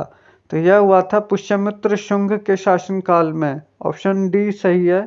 20वां प्रश्न है सुप्रसिद्ध बौद्ध विद्वान अश्वघोष को प्रश्रय देने वाला शासक था कनिष्क। ऑप्शन बी सही है। इंपॉर्टेंट है। अब हम देखेंगे गुप्तकालीन बिहार। पहला प्रश्न है चंद्रगुप्त प्रथम का राज्याभिषेक हुआ था पाटलिपुत्र में। ऑप्शन डी सही है। दूसरा प्रश्न है चंद्रगुप्त के पाटलिपुत्र में राज्याभिषेक और गुप्त वंश की स्थापना का वर्ष था 320 ईस्वी। ऑप्शन बी सही है। तीसरा प्रश्न है किस शासक ने वैशाली के लिच्छवी राजकुमारी कुमार देवी से विवाह किया था? चंद्रगुप्त प्रथम ने। ऑप्शन सी सही है। चौथा प्रश्न है चंद्रगुप्त प्रथम ने 320 ईस्वी में महाराज धीराज की उपाधि धारण की थी पाटलिपुत्र में। ऑप्शन ए सही है। 320 ईस्वी में चंद्रगुप्त में गुप्त संवत का भी प्रचलन किया। पांचवा प्रश्न है किस शासक ने स्वयं को लिच्छवी दौहित्र कहा? समुद्रगुप्त ने। ऑप्शन बी सही है। छठा प्रश्न है बिहार में गुप्त शक्ति के संगठन का श्रेय दिया जाता है चंद्रगुप्त द्वितीय को। ऑप्शन बी सही है। गुप्त। सातवां प्रश्न है गुप्त साम्राज्य की राजधानी थी पाटलिपुत्र। ऑप्शन ए सही है। आठवां प्रश्न है किस शासक से श्रीलंका के राजा मेघवर्मन ने गया में एक बौद्ध मठ स्थापित करने की अनुमति मांगी थी? समुद्रगुप्त से। ऑप्शन सी सही है। नौवां प्रश्न नालंदा विश्वविद्यालय के स्थापना का युग है गुप्त काल। ऑप्शन सी सही है। 10वां प्रश्न नालंदा विश्वविद्यालय का संस्थापक था कुमार गुप्त। ऑप्शन डी सही है। 11वां प्रश्न है बोध गया के महाबोधि मंदिर की स्थापना हुई गुप्त काल में। ऑप्शन सी सही है। 12वां प्रश्न चीनी यात्री फाहियान कितने समय तक पाटलिपुत्र में रहा था? तो वह रहा था 3 साल तक। ऑप्शन सी सही है। चंद्रगुप्त द्वितीय के शासनकाल में फाहियान भारत भ्रमण पर आया था। इसका उद्देश्य बौद्ध पांडुलिपियां प्राप्त करना था। 13वां प्रश्न आर्यभट्ट का संबंध किस नगर से था? पाटलिपुत्र से। ऑप्शन डी सही है। 14वां प्रश्न गुप्त काल की एक सुंदर कार्तिकेय की मूर्ति किस जिले में प्राप्त हुई थी? शाहबाद में हुई थी। ऑप्शन डी सही है। 15वां प्रश्न बिहार में 7.5 फीट ऊंची बुद्ध देव की एक पीतल की मूर्ति प्राप्त हुई है सुल्तानगंज से। ऑप्शन बी सही है। 16वां प्रश्न राजगीर के मणिनाग मंदिर में पत्थर पर खोदे हुए गणेश विष्णु तथा नाग नागिनों के चित्र है। यह किस काल के हैं? गुप्त काल के हैं। ऑप्शन सी सही है। 17वां प्रश्न राजगृह में स्थित जरासंध की बैठक का निर्माण किस काल में हुआ या माना जाता है? गुप्त काल में। ऑप्शन बी सही है। 18वां प्रश्न तीर भुक्ति आधुनिक दरभंगा में का राज्यपाल था गोविंद गुप्त। ऑप्शन ए सही है। गोविंद गुप्त चंद्रगुप्त द्वितीय का छोटा पुत्र था। 19वां प्रश्न है, बिहार में बौद्ध विहार का प्राचीनतम केंद्र था नालंदा। ऑप्शन ए सही है। 20वां प्रश्न है, नालंदा विश्वविद्यालय किस लिए प्रसिद्ध था? यह था बौद्ध धर्म दर्शन के लिए। ऑप्शन सी सही है। 21वां प्रश्न है, नालंदा में अवस्थित भारतीय विश्वविद्यालयों में फाहियान किसके शासन के दौरान आया था? चंद्रगुप्त विक्रमादित्य, जिसे चंद्रगुप्त द्वितीय भी कहते हैं, के काल में आया था। ऑप्शन सी सही है। 22वां प्रश्न है, किसने यह वर्णन किया है मध्य भारत के सभी देशों में मगध देश में सर्वाधिक नगर थे, धनपतियों ने यहाँ चिकित्सालय बनवाए थे जहाँ रोगियों को मुफ्त भोजन तथा दवाई दी जाती थी? फाहियान ने। ऑप्शन सी सही है। 23वां प्रश्न है, गुप्त संवत का आरंभ होता है 320 ईस्वी में। ऑप्शन सी सही है। 24वां प्रश्न है, निम्नलिखित शासकों में किसे भारत का नेपोलियन कहा जाता है? समुद्रगुप्त को। ऑप्शन सी सही है। 25वां प्रश्न है, सौराष्ट्र और मालवा क्षेत्र की विजय किस गुप्त सम्राट ने की? चंद्रगुप्त द्वितीय विक्रमादित्य ने। ऑप्शन सी सही है। 26वां प्रश्न है, प्रयाग प्रशस्ति का रचयिता कौन था?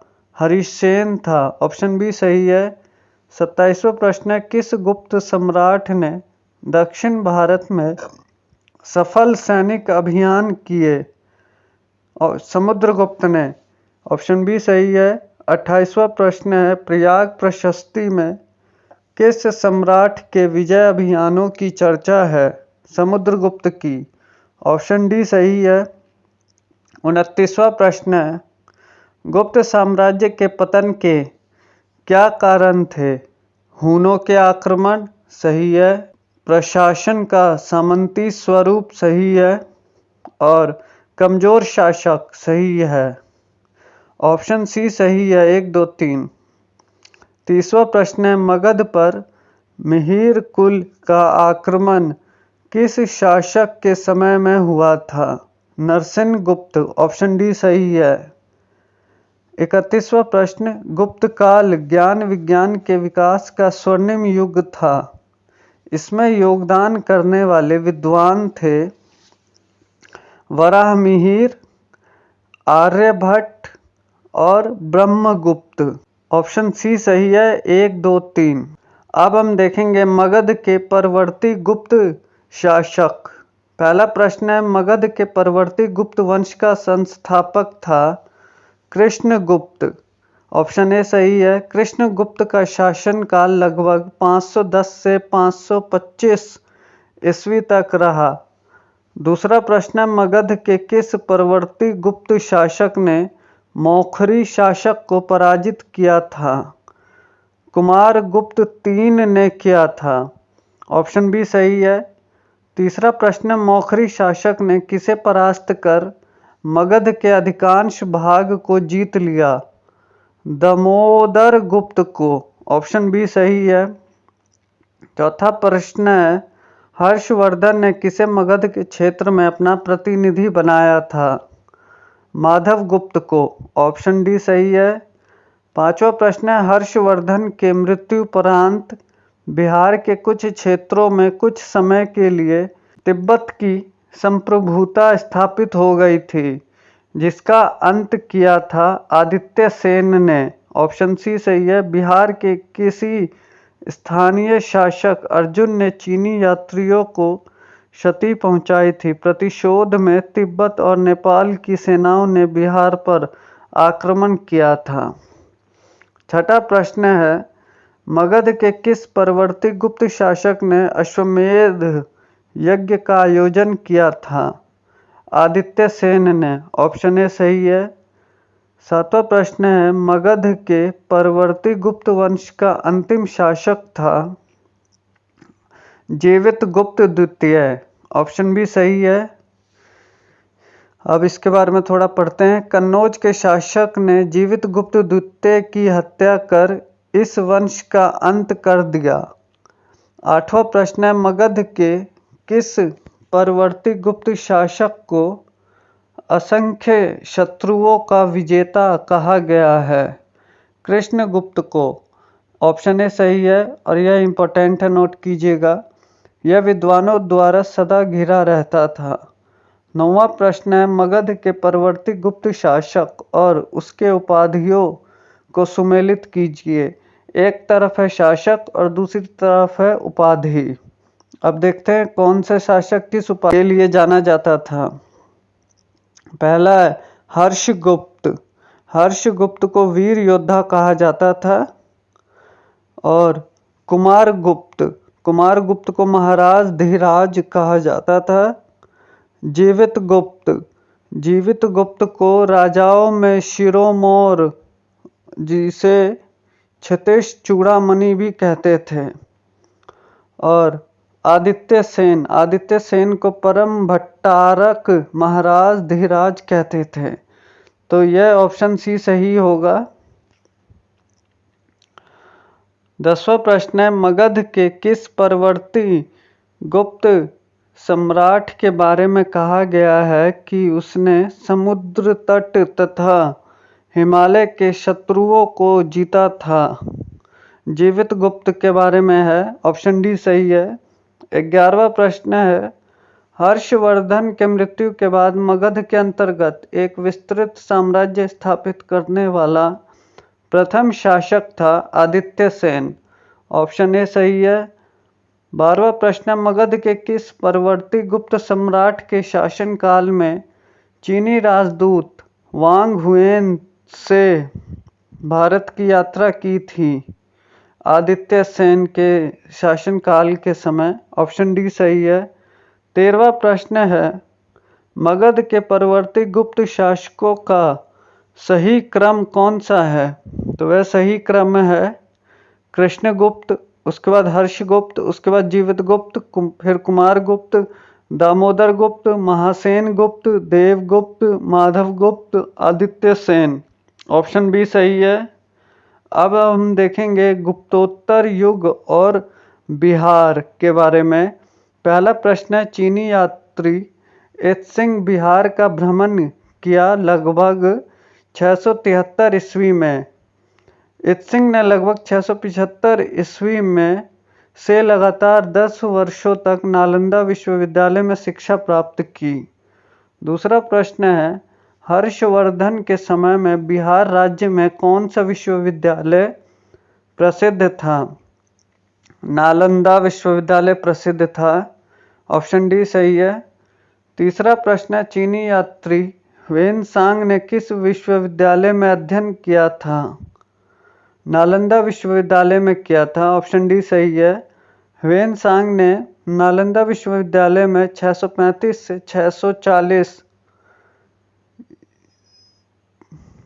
यानी 5 वर्षों तक अध्ययन किया था। चौथा प्रश्न है, ह्वेनसांग ने पाटलिपुत्र की यात्रा किस वर्ष में की थी? सन 635 ईस्वी में। ऑप्शन ए सही है। पांचवा प्रश्न है, बोध गया के महाबोधि वृक्ष को क्षति पहुंचाने वाला शासक था शशांक। ऑप्शन सी सही है। शशांक बंगाल का शासक था जो क्रूर एवं धर्मांध था। अब हम देखेंगे पालकालीन बिहार के बारे में। तो इसमें पहला प्रश्न है, पाल वंश के संस्थापक थे गोपाल। ऑप्शन बी सही है। गोपाल का शासनकाल 750 से 770 ईस्वी तक रहा। दूसरा प्रश्न है, विक्रमशिला विश्वविद्यालय का संस्थापक था धर्मपाल। इंपॉर्टेंट है, नोट कीजिएगा। ऑप्शन ए सही है। धर्मपाल का शासनकाल 770 से 810 ईस्वी तक था। तीसरा प्रश्न है, विक्रमशिला विश्वविद्यालय की स्थापना किस वंश के शासक ने किया था? पाल वंश ने किया था। ऑप्शन सी सही है। चौथा प्रश्न है, आधुनिक बिहार के किस जिले में विक्रमशिला विश्वविद्यालय स्थित है? यह भागलपुर में स्थित था। ऑप्शन डी सही है, यह भागलपुर पाथरघाट में स्थित था। पांचवा प्रश्न, नालंदा महाविहार को आर्थिक अनुदान देने वाला शासक था। यह थे हर्ष, धर्मपाल एवं देवपाल। ऑप्शन ए सही है। छठा प्रश्न है, मुंगेर बिहार को अपनी राजधानी बनाने वाला पाल शासक कौन था? तो यह था देवपाल। इंपॉर्टेंट है, नोट कीजिएगा। सातवां प्रश्न है, पाल शासकों द्वारा बौद्ध धर्म के किस संप्रदाय को विशेष प्रोत्साहन दिया गया? यह दिया गया महायान। इंपॉर्टेंट है, नोट कीजिएगा। ऑप्शन ए सही है। आठवां प्रश्न है, किस शासक के काल में शैलेंद्र वंश के शासक ने नालंदा में एक बौद्ध मठ का स्थापना करवाया था? देवपाल के काल में। ऑप्शन सी सही है। इसके लिए देवपाल ने 5 गांव दान के रूप में दिया था। नौवां प्रश्न, नालंदा विश्वविद्यालय के खर्च के लिए किसने 200 गांवों को दान में दिया? यह दिया धर्मपाल ने। ऑप्शन ए सही है। 10वां प्रश्न है, किस शासक ने औदंतपुरी बिहार शरीफ में बौद्ध विहार की स्थापना करवाया? यह करवाया गोपाल ने। ऑप्शन ए सही है। 11वां प्रश्न है, किस काल में कांसे की मूर्तियों के निर्माण की एक उन्नत शैली का विकास बिहार में हुआ था? पाल युग में। ऑप्शन डी सही है। 12वां प्रश्न है, बिहार में पाल युग में कांस्य से निर्मित मूर्ति की एक उन्नत शैली का विकास हुआ। कांस्य मूर्तियों के निर्माण की इस शैली में निर्णायक देन थी धीमन एवं विठपाल की। ऑप्शन बी सही है। 13वां प्रश्न है, पालकालीन कांस्य मूर्ति कलाकार धीमन एवं विठलपाल कहाँ के निवासी थे? नालंदा के थे। ऑप्शन सी सही है। धीमन का पुत्र विठपाल था। 14वां प्रश्न है, पालकालीन कांस्य प्रतिमाएं सांचे में ढली है, इसका साक्ष्य मिलता है नालंदा एवं कुकरीहार गया से। ऑप्शन ए सही है। 15वां प्रश्न, पालकालीन मूर्ति कलाकार धीमन एवं विठपाल समकालीन थे धर्मपाल एवं देवपाल के। इंपॉर्टेंट है, नोट कीजिएगा। ऑप्शन डी सही है। 16वां प्रश्न है, चित्रित पांडुलिपि अष्ट सहस्रिक प्रज्ञा परिमित और पंचरक्ष किस युग के हैं? पाल युग के। ऑप्शन सी सही है। 17वां प्रश्न है, पालकालीन चित्रकला का भित्ति चित्र रूप कहाँ से प्राप्त हुआ है? नालंदा से। ऑप्शन डी सही है। 18वां प्रश्न है, पाल शासक अपना आदेश प्रसारित करते थे पाटलिपुत्र से। ऑप्शन ए सही है। 19वां प्रश्न है, पाल काल में श्रीनगर भुक्ति कहा जाता था मगध को। ऑप्शन डी सही है। संभवतः अंग पुंडवर्धन भुक्ति थे। इंपॉर्टेंट है, नोट कीजिएगा। 20वां प्रश्न है, देवपाल की अनुमति से सुमात्रा के राजा बलदेव पुत्र ने कहाँ विदेशी विद्यार्थियों के लिए छात्रावास का निर्माण करवाया था? तो इन्होंने करवाया था नालंदा में। ऑप्शन बी सही है। अब हम देखेंगे मिथिला के कर्नाट शासक के बारे में। यह इंपॉर्टेंट है, नोट कीजिएगा। बीपीएससी में डायरेक्ट पूछा जा सकता है और पहले भी पूछा गया था। पहला प्रश्न है, मिथिला या तिरहुत के कर्नाट राज्य का उदय 1097 से 98 में किसके शासनकाल में हुआ? यह हुआ रामपाल के शासनकाल में। ऑप्शन ए सही है। दूसरा प्रश्न है, मिथिला या तिरहुत के कर्नाट राज्य का संस्थापक था नान्यादेव। ऑप्शन बी सही है। इंपॉर्टेंट है, नोट कीजिएगा। तीसरा प्रश्न है, मिथिला के कर्नाट शासकों की राजधानी थी सिमरावगढ़। ऑप्शन डी सही है। सिमरावगढ़, नोट कीजिएगा, इंपॉर्टेंट है। चौथा प्रश्न है, कर्नाट वंश का अंतिम शासक था हरे सिंह। ऑप्शन बी सही है। पांचवा प्रश्न है, कर्नाट वंश का पूर्णतः अंत हुआ 1378 ईस्वी में ऑप्शन ए सही है। छठा प्रश्न है, बिहार में किसके समय में पंजी प्रबंध का विकास हुआ था? यह हुआ था कर्नाट शासक के समय। ऑप्शन ए सही है। सातवां प्रश्न है, तिब्बती इतिहासकार धर्म स्वामी तिरहुत आया था 1234 ईस्वी में। ऑप्शन बी सही है। आठवां प्रश्न है, बख्तियार खलजी के आक्रमण के समय कर्नाट राज्य पर किसका शासन था? यह था नरसिंह देव का। ऑप्शन ए सही है।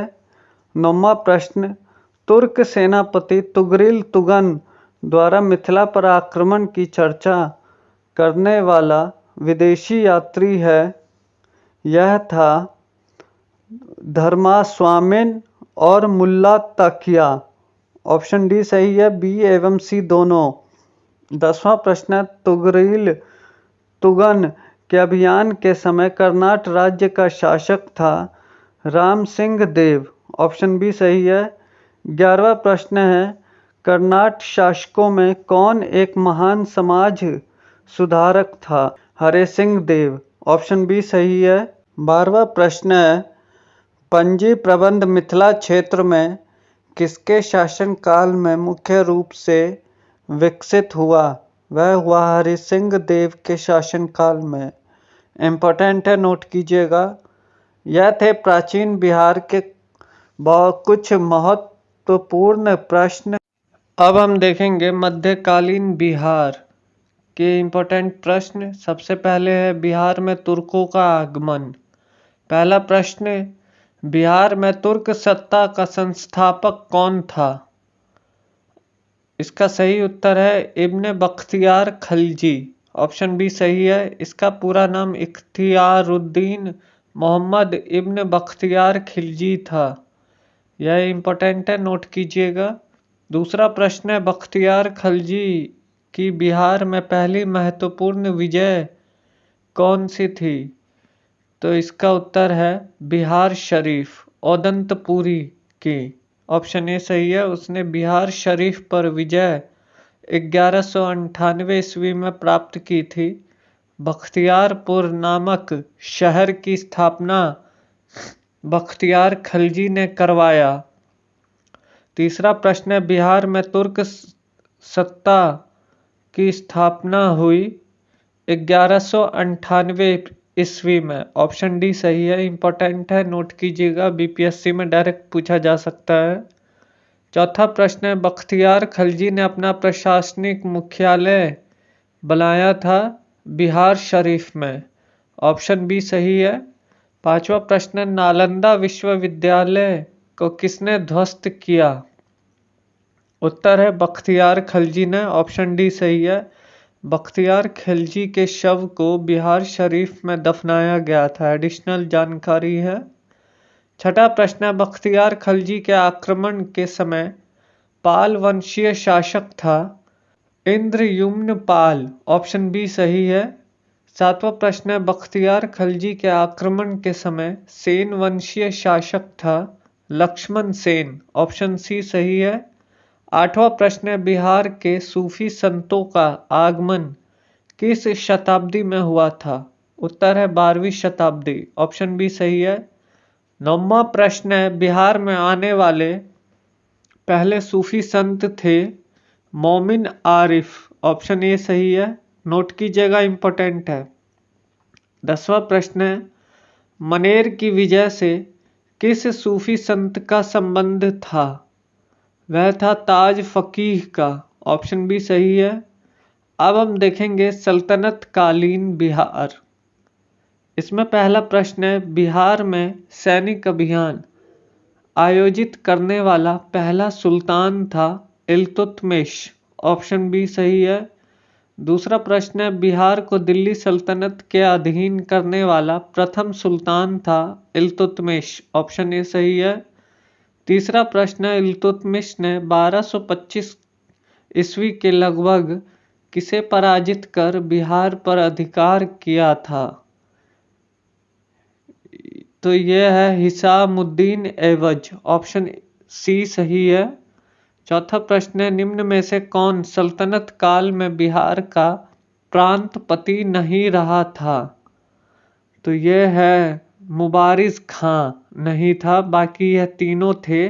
तुगान खां थे, सैफुद्दीन ऐबक थे, हाजिम खां थे। ऑप्शन डी सही है कि ये मुबारिज खां नहीं था। पांचवा प्रश्न है, किस काल में बिहार पर दिल्ली सल्तनत के सुल्तानों का निर्णायक वर्चस्व स्थापित हुआ? तुगलक काल में। ऑप्शन सी सही है। छठा प्रश्न है, बिहार के कर्नाट वंश के शासक हरि सिंह देव को पराजित करने वाला सुल्तान था गयासुद्दीन तुगलक। ऑप्शन बी सही है, नोट कीजिएगा, इंपॉर्टेंट है। सातवां प्रश्न है, मोहम्मद बिन तुगलक ने बिहार के किस नगर का नाम तुगलकपुर कर दिया था? दरभंगा, तिरहुत क्षेत्र को। ऑप्शन ए सही है। आठवां प्रश्न है, दरभंगा में एक दुर्ग एवं जामा मस्जिद का निर्माण करवाने वाला सुल्तान था मोहम्मद बिन तुगलक। ऑप्शन सी सही है। नौवां प्रश्न है, तुगलक काल में बिहार की राजधानी थी बिहार शरीफ। ऑप्शन बी सही है। बिहार शरीफ आधुनिक नालंदा जिले में स्थित है। 10वां प्रश्न है, बिहार राज्य का नाम बिहार किसने दिया था? ऑप्शन डी है, तुर्कों ने। इम्पोर्टेंट है, नोट कीजिएगा। इस क्षेत्र में बौद्ध विहारों की संख्या अधिक थी, अतः इन्होंने इसे विहारों का प्रदेश कहा। 11वां प्रश्न है, बिहार राज्य का नाम बिहार किस काल में पड़ा? तुगलक काल में। ऑप्शन भी सही है। 12वां प्रश्न है, मलिक इब्राहिम या मलिक बया बिहार का प्रशासक किस काल में था? तुगलक काल में। ऑप्शन सी सही है। मलिक इब्राहिम बिहार के महत्वपूर्ण प्रशासकों में एक था। 13वां प्रश्न है, बिहार के तुगलक काल के सर्वाधिक महत्वपूर्ण प्रशासक मलिक इब्राहिम या मलिक बयां का मकबरा है बिहार शरीफ में। ऑप्शन बी सही है। 14वां प्रश्न है, बिहार के प्रसिद्ध संत शेख अहमद चिरमपोश से भेंट किस सुल्तान ने किया था? फिरोज तुगलक ने। ऑप्शन डी सही है।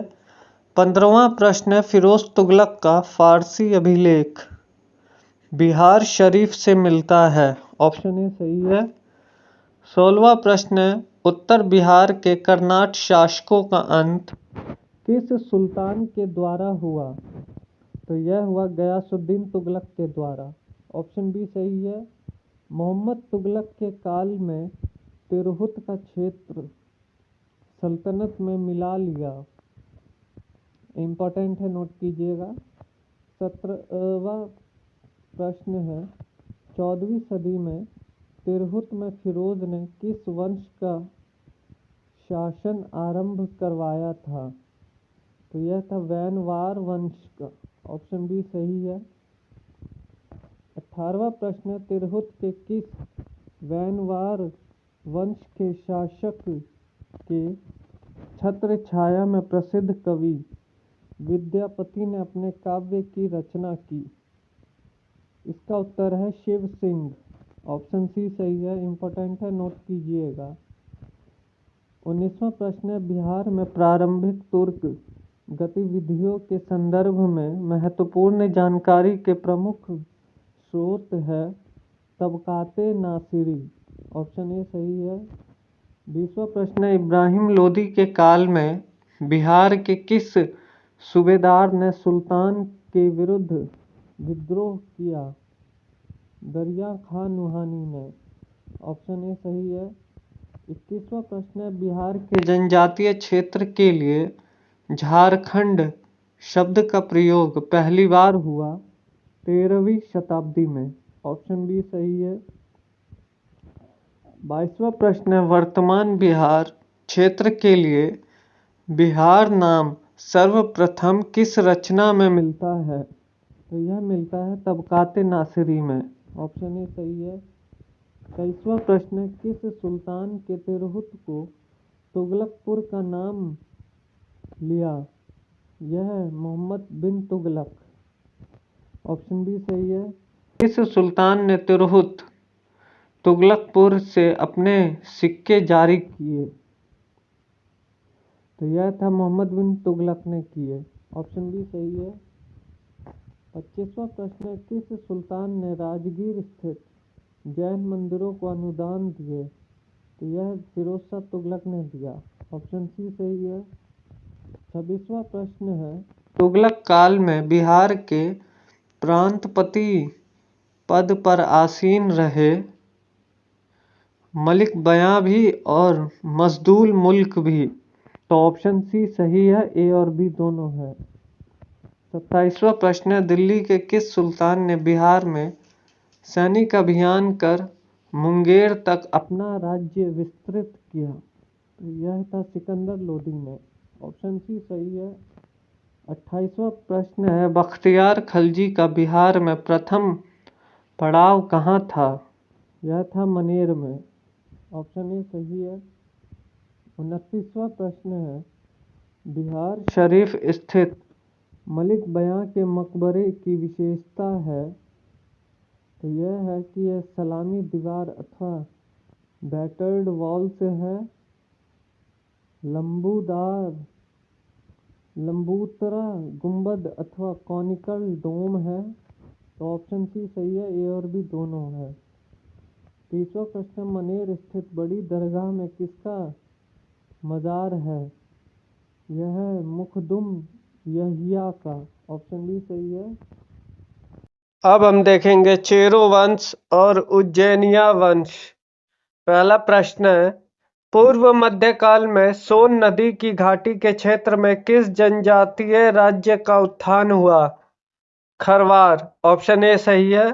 दूसरा प्रश्न है, पाल सत्ता के पतन काल में मध्य बिहार में किस जनजाति ने अपना राज्य गठित किया? भार। ऑप्शन बी सही है। तीसरा प्रश्न है, 12वीं शताब्दी में पश्चिमी बिहार, चंपारण, मुजफ्फरपुर में कौन से राज्य संगठित हुए? चेरो राज्य। ऑप्शन सी सही है। चौथा प्रश्न है, चेरो राज्य का संघर्ष किन मुस्लिम राजवंशों के साथ हुआ? तो वह थे तुगलक, सूर और मुगल। ऑप्शन डी सही है, 1, 4 एवं 5। पांचवा प्रश्न है, दलपत शाही का संबंध किस राज्य से था? उज्जैनिया राज्य से। ऑप्शन ए सही है। छठा प्रश्न है, चेरो शासकों को शाहाबाद क्षेत्र से विस्थापित किया उज्जैनियों ने। ऑप्शन सी सही है। सातवां प्रश्न है, शेर शाह ने मुगलों के विरुद्ध संघर्ष में किससे सहायता प्राप्त की थी? चेरो शासकों से। ऑप्शन ए सही है। आठवां प्रश्न है, बिहार पर राज करने वाला जनजातीय राजवंश था चेरो वंश। ऑप्शन ए सही है। पाल वंश के उपरांत चेरो वंश ने शाहाबाद, सारण, चंपारण, मुजफ्फरपुर के जिलों में अपनी सत्ता स्थापित की थी। 9वां प्रश्न है, किस चेरो राजा ने जगदीशपुर के मेले की शुरुआत की? उत्तर है फूलचंद ने। ऑप्शन सी सही है, इंपॉर्टेंट है, नोट कीजिएगा। 10वां प्रश्न है, चेरो जनजाति की शक्ति का वास्तविक पतन किसके द्वारा हुआ? उज्जैनिया शासक के द्वारा। ऑप्शन ए सही है। 11वां प्रश्न है, भोजपुर में उज्जैनिया वंश का संस्थापक कौन था? संतन सिंह। ऑप्शन सी सही है। संतन सिंह का मूल नाम देवराज था। यह उज्जैनिया, डुमराव, बक्सर एवं जगदीशपुर में एक महत्वपूर्ण शक्ति थे। 12वां प्रश्न है, भोजपुर के उज्जैनी शासकों की राजधानी रही थी। तो वह थी ढावा, बिहटा, बक्सर। यह तीनों थी। डी ऑप्शन सही है, उपर्युक्त सभी। 13वां प्रश्न है, भोजपुर के उज्जैनी शासक निम्न में से कौन नहीं थे? तो वह इन ऑप्शन में से बाघमल नहीं थे। ऑप्शन डी सही है। 14वां प्रश्न है, चांद एवं मुंड जो चंडेश्वरी एवं मुंडेश्वरी नामक मंदिरों से जुड़े हैं, ये संबंधित है शाहाबाद के चेर से। ऑप्शन ए सही है। अब हम देखेंगे बिहार में अफगान राज्य, बहुत ही इंपॉर्टेंट है, नोट कीजिएगा। पहला प्रश्न है, बिहार में अफगान सत्ता के आरंभिक उत्कर्ष में निर्णायक देन थी नुहानी कबीले की। ऑप्शन डी सही है। दूसरा प्रश्न है, सिकंदर लोदी ने 1495 से 96 में किसे बिहार का प्रभारी नियुक्त किया? दरिया खान नुहानी को। डी ऑप्शन सही है। हुसैन शाह शर्की को पराजित कर इसे बिहार का प्रभारी बनाया गया। तीसरा प्रश्न है, बिहार में नुहानी राज्य का संस्थापक था मोहम्मद शाह नुहानी। ऑप्शन बी सही है।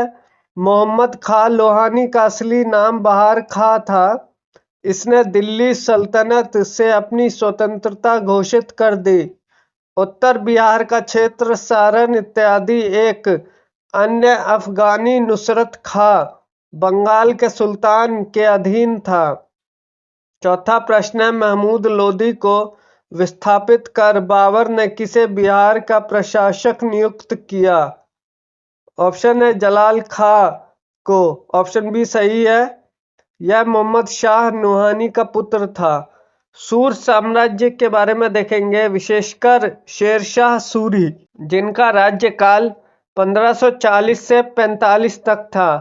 पांचवा प्रश्न है, सूर वंश की स्थापना की थी शेरशाह ने। ऑप्शन ए सही है। शेरशाह का बचपन का यह मूल नाम फरीद खां था। छठा प्रश्न है, शेरशाह को शेर खां की उपाधि किसने दी थी? उत्तर है मोहम्मद नुहानी ने। ऑप्शन ए सही है। एक शेर मारने के उपलक्ष्य में उसे शेर खां की उपाधि दी गई थी। सातवां प्रश्न है, शेर खां के पिता हसन खां जागीरदार थे सासाराम के। ऑप्शन सी सही है। आठवां प्रश्न है, शेर खां बिहार के किस शासक का संरक्षक नियुक्त हुआ था? जलाल खां का। ऑप्शन बी सही है। नौवां प्रश्न है, बिहार में शेर शाह का राजनीतिक वर्चस्व किस युद्ध में उसकी विजय के साथ स्थापित हुआ? सूरजगढ़ का युद्ध। ऑप्शन डी सही है। 10वां प्रश्न है, शेर शाह ने किस युद्ध में हुमायूं को पराजित किया? तो उसने चौसा के युद्ध में भी पराजित किया और बिलग्राम अथवा कन्नौज के युद्ध में भी। अतः ऑप्शन सी सही है। उपर्युक्त ए और बी दोनों। शेरशाह ने बिलग्राम अथवा कन्नौज के युद्ध में हुमायूं को पराजित कर स्वयं को दिल्ली का सुल्तान घोषित किया था। 11वां प्रश्न है, शेरशाह द्वारा पटना के नवनिर्माण का वर्णन किस रचना में मिलती है? तारीखे दाऊदी में। ऑप्शन डी सही है। 12वां प्रश्न है, शेरशाह द्वारा अफगान राज्य की पुनर्स्थापना किस युद्ध के उपरांत हुई? कन्नौज या बिलग्राम का युद्ध। ऑप्शन ए सही है। 13वां प्रश्न है, शेरशाह का प्रशासनिक प्रयोगशाला था सासाराम। ऑप्शन बी सही है। 14वां प्रश्न है, बिहार का अंतिम अफगान शासक था दाऊद खां करारनी। ऑप्शन डी सही है। 15वां प्रश्न है, शेरशाह का मकबरा है सासाराम में। ऑप्शन डी सही है। शेरशाह का मकबरा अफगान स्थापत्य का सर्वश्रेष्ठ उदाहरण है। 16वां प्रश्न है, शेरशाह द्वारा पटना का दुर्ग और पटना को राजधानी बनाने की चर्चा कहाँ मिलती है? तारीखे दाऊदी में। ऑप्शन सी सही है। तारीखे दाऊदी की रचना अब्दुल्ला ने की थी। इंपॉर्टेंट है, नोट कीजिएगा। 17वां प्रश्न है, शेरशाह द्वारा कौन सा कार्य किया गया? तो वह था जब्त प्रणाली की शुरुआत, सिकंदरीगण एवं सन की डंडी का प्रयोग, रुपया का प्रचलन। यह तीनों कार्य किए गए। डी ऑप्शन सही है, उपर्युक्त सभी।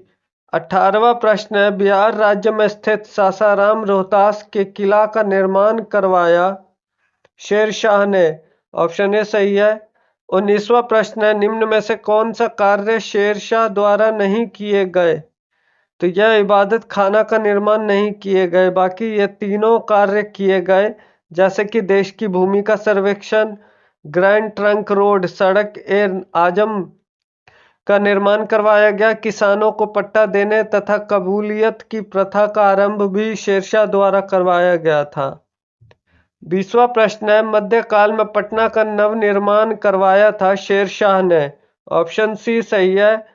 21वां प्रश्न, सासाराम किसके मकबरे के लिए प्रसिद्ध है? तो वह है शेरशाह सूरी के मकबरे के लिए, हसन खां सूर के मकबरे के लिए और इस्लाम शाह के मकबरे के रूप में। डी ऑप्शन सही है, प्रयुक्त सभी। 22वां प्रश्न है, शेरशाह के मकबरा के संबंध में क्या सही है? तो यह झील के मध्य में स्थित अष्टकोणीय आकार का है। यह मकबरा चौकोर चबूतरे पर बना है जिसके चारों ओर सीढ़ियां हैं। इसकी छत एक भव्य गुंबद के रूप में है। डी ऑप्शन सही है, प्रयुक्त सभी। 23वां प्रश्न है, पटना को प्रांतीय राजधानी बनाया था शेरशाह ने। ऑप्शन ए सही है। सुप्रसिद्ध 24वां प्रश्न है, सुप्रसिद्ध सूफी संत शेख वड़न किस अफगान शासक के समकालीन थे? तो वह थे शेरशाह और इस्लाम शाह के समकालीन। ऑप्शन सी सही है। 25वां प्रश्न है, अष्टकोणीय मकबरों की श्रृंखला में अंतिम मकबरा है इस्लाम शाह का। ऑप्शन डी सही है। 26वां प्रश्न है, शेरशाह के अधीन बिहार में कितनी सरकारें या प्रमंडल थे? 7। ऑप्शन बी सही है। 27वां प्रश्न है, शेरशाह द्वारा पटना किले और नगर को बनाने में कितना व्यय हुआ? यह था 5 लाख। ऑप्शन ए सही है। अब हम देखेंगे मुगल कालीन बिहार। आप लोगों से रिक्वेस्ट, जो भी चैनल पर नया आए हैं चैनल को सब्सक्राइब कर दीजिए। पहला प्रश्न है, बिहार को सर्वप्रथम अपने साम्राज्य में मिलाने वाला मुगल शासक था अकबर। ऑप्शन ए सही है। दूसरा प्रश्न है, बिहार को मुगल साम्राज्य के प्रांत का दर्जा दिया गया 1580 में। ऑप्शन ए सही है। तीसरा प्रश्न है, किस मुगल शासक ने मनेर की बड़ी दरगाह का भ्रमण दर्शन किया था? बाबर ने। ऑप्शन ए सही है। चौथा प्रश्न है, किस मुगल शासक ने मनेर में बंगाल के सुल्तान से भेंट की थी? हुमायूं ने। ऑप्शन बी सही है। पांचवा प्रश्न है, पटना की विजय में किस मुगल शासक ने भाग लिया था? तो अकबर ने लिया था। ऑप्शन सी सही है। छठा प्रश्न है, किस मुगल राजकुमार ने अपने विद्रोह के क्रम में बिहार में शरण ली थी? शाहजहां ने। ऑप्शन सी सही है। सातवां प्रश्न है, मुगल कालीन बिहार में कितनी सरकारें, जिसे प्रमंडल कहते हैं, थी? तो 7 थी। ऑप्शन बी सही है। आठवां प्रश्न है, अकबर कालीन बिहार के सूबेदारों में सबसे प्रसिद्ध कौन था? राजा मान सिंह थे। ऑप्शन बी सही है। नौवां प्रश्न है, बिहार किस मुगल सूबेदार ने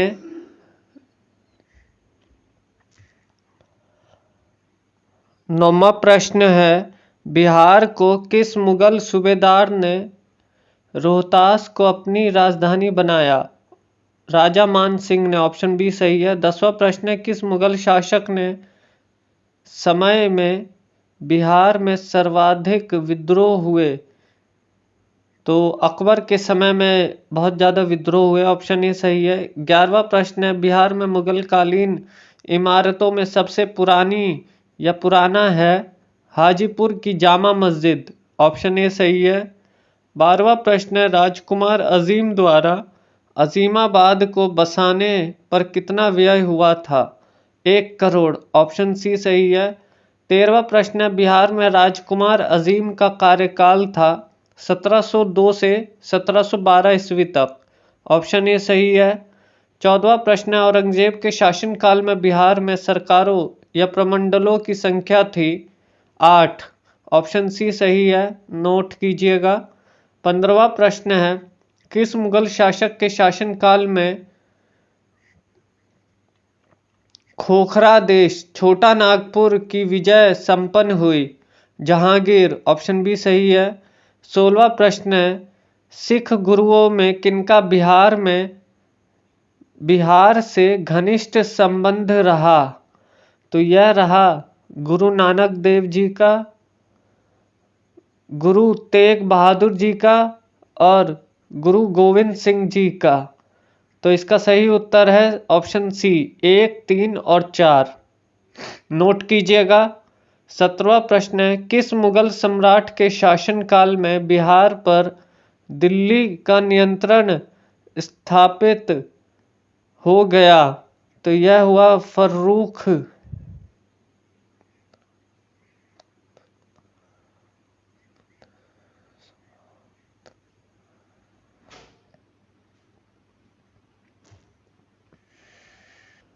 17वां प्रश्न है, किस मुगल सम्राट के शासनकाल में बिहार पर दिल्ली का नियंत्रण वस्तुतः समाप्त हो गया?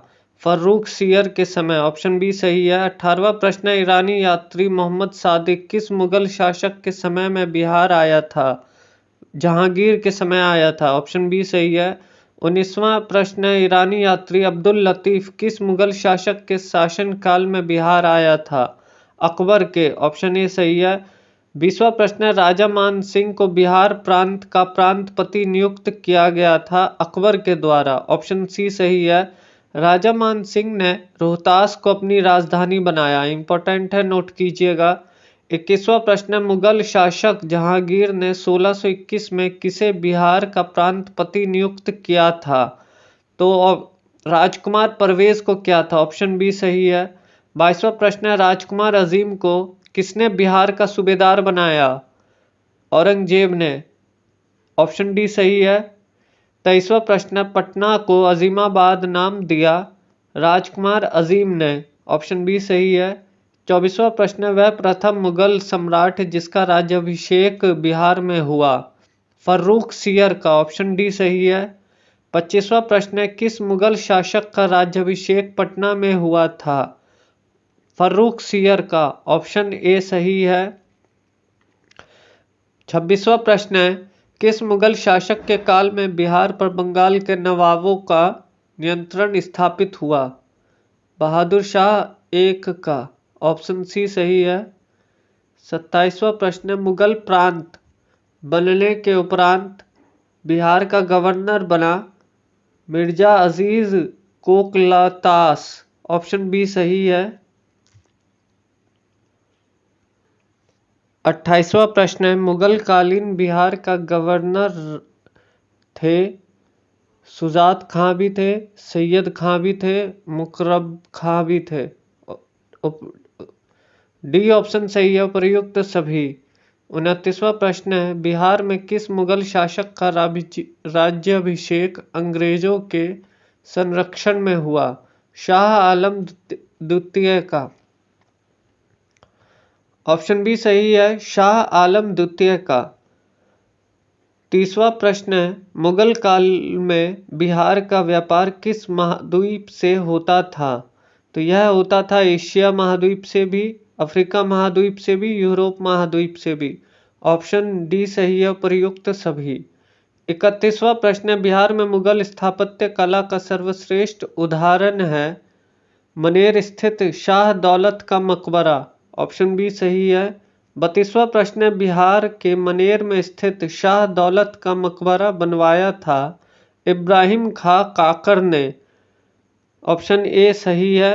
इसे जहांगीर के शासनकाल में बिहार के प्रांतपति इब्राहिम खां काकर ने बनवाया था। 33वां प्रश्न है, बिहार के मनेर में स्थित शाह दौलत का मकबरा के संबंध में क्या सही है? तो यह सही है, इसका निर्माण लाल पत्थर से हुआ है। सही है।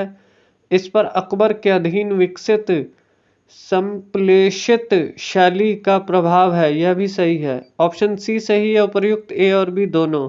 इसका निर्माण 1617 में हुआ था। यह बिहार में मुगल शैली का सर्वश्रेष्ठ उदाहरण है। नोट कीजिएगा, इंपॉर्टेंट है। 34वां प्रश्न है, 1556 से 57 में मुगल शासक अकबर ने किसकी विद्वता के पुरस्कार में उसे मिथिला का राज्य दे दिया था? महेश ठाकुर के। ऑप्शन सी सही है, इंपॉर्टेंट है, नोट कीजिएगा। 35वां प्रश्न है, शाहजहां के काल में बिहार का सूबेदार था शाइस्ता खां। ऑप्शन डी सही है। 36वां प्रश्न है, अकबर ने बंगाल तथा बिहार को मुगल साम्राज्य में मिलाया 1576 ईस्वी में। ऑप्शन सी सही है। अकबर ने बंगाल और बिहार को सन 1575-76 ईस्वी में अपने साम्राज्य के अधीन कर लिया था। 37वां प्रश्न, मुगल काल में किस वर्ष बिहार को बंगाल सूबे का अंग मान लिया गया था? 1733 ईस्वी में। ऑप्शन बी सही है। तो यह थे हमारे प्राचीन और मध्यकालीन बिहार से इम्पोर्टेंट प्रश्न जो इम्तियाज अहमद सर की बुक में दिए गए हैं एमसीक्यू फॉर्म में। अब हम आगे देखेंगे आधुनिक बिहार के बारे में। आप लोगों से रिक्वेस्ट है, जो भी चैनल पर नया है चैनल को सब्सक्राइब करें, लाइक करें, कमेंट्स करें और अपने दोस्तों में इसे शेयर करें। Thank you. मिलते हैं हम अगले पार्ट में आधुनिक बिहार इतिहास के बारे में।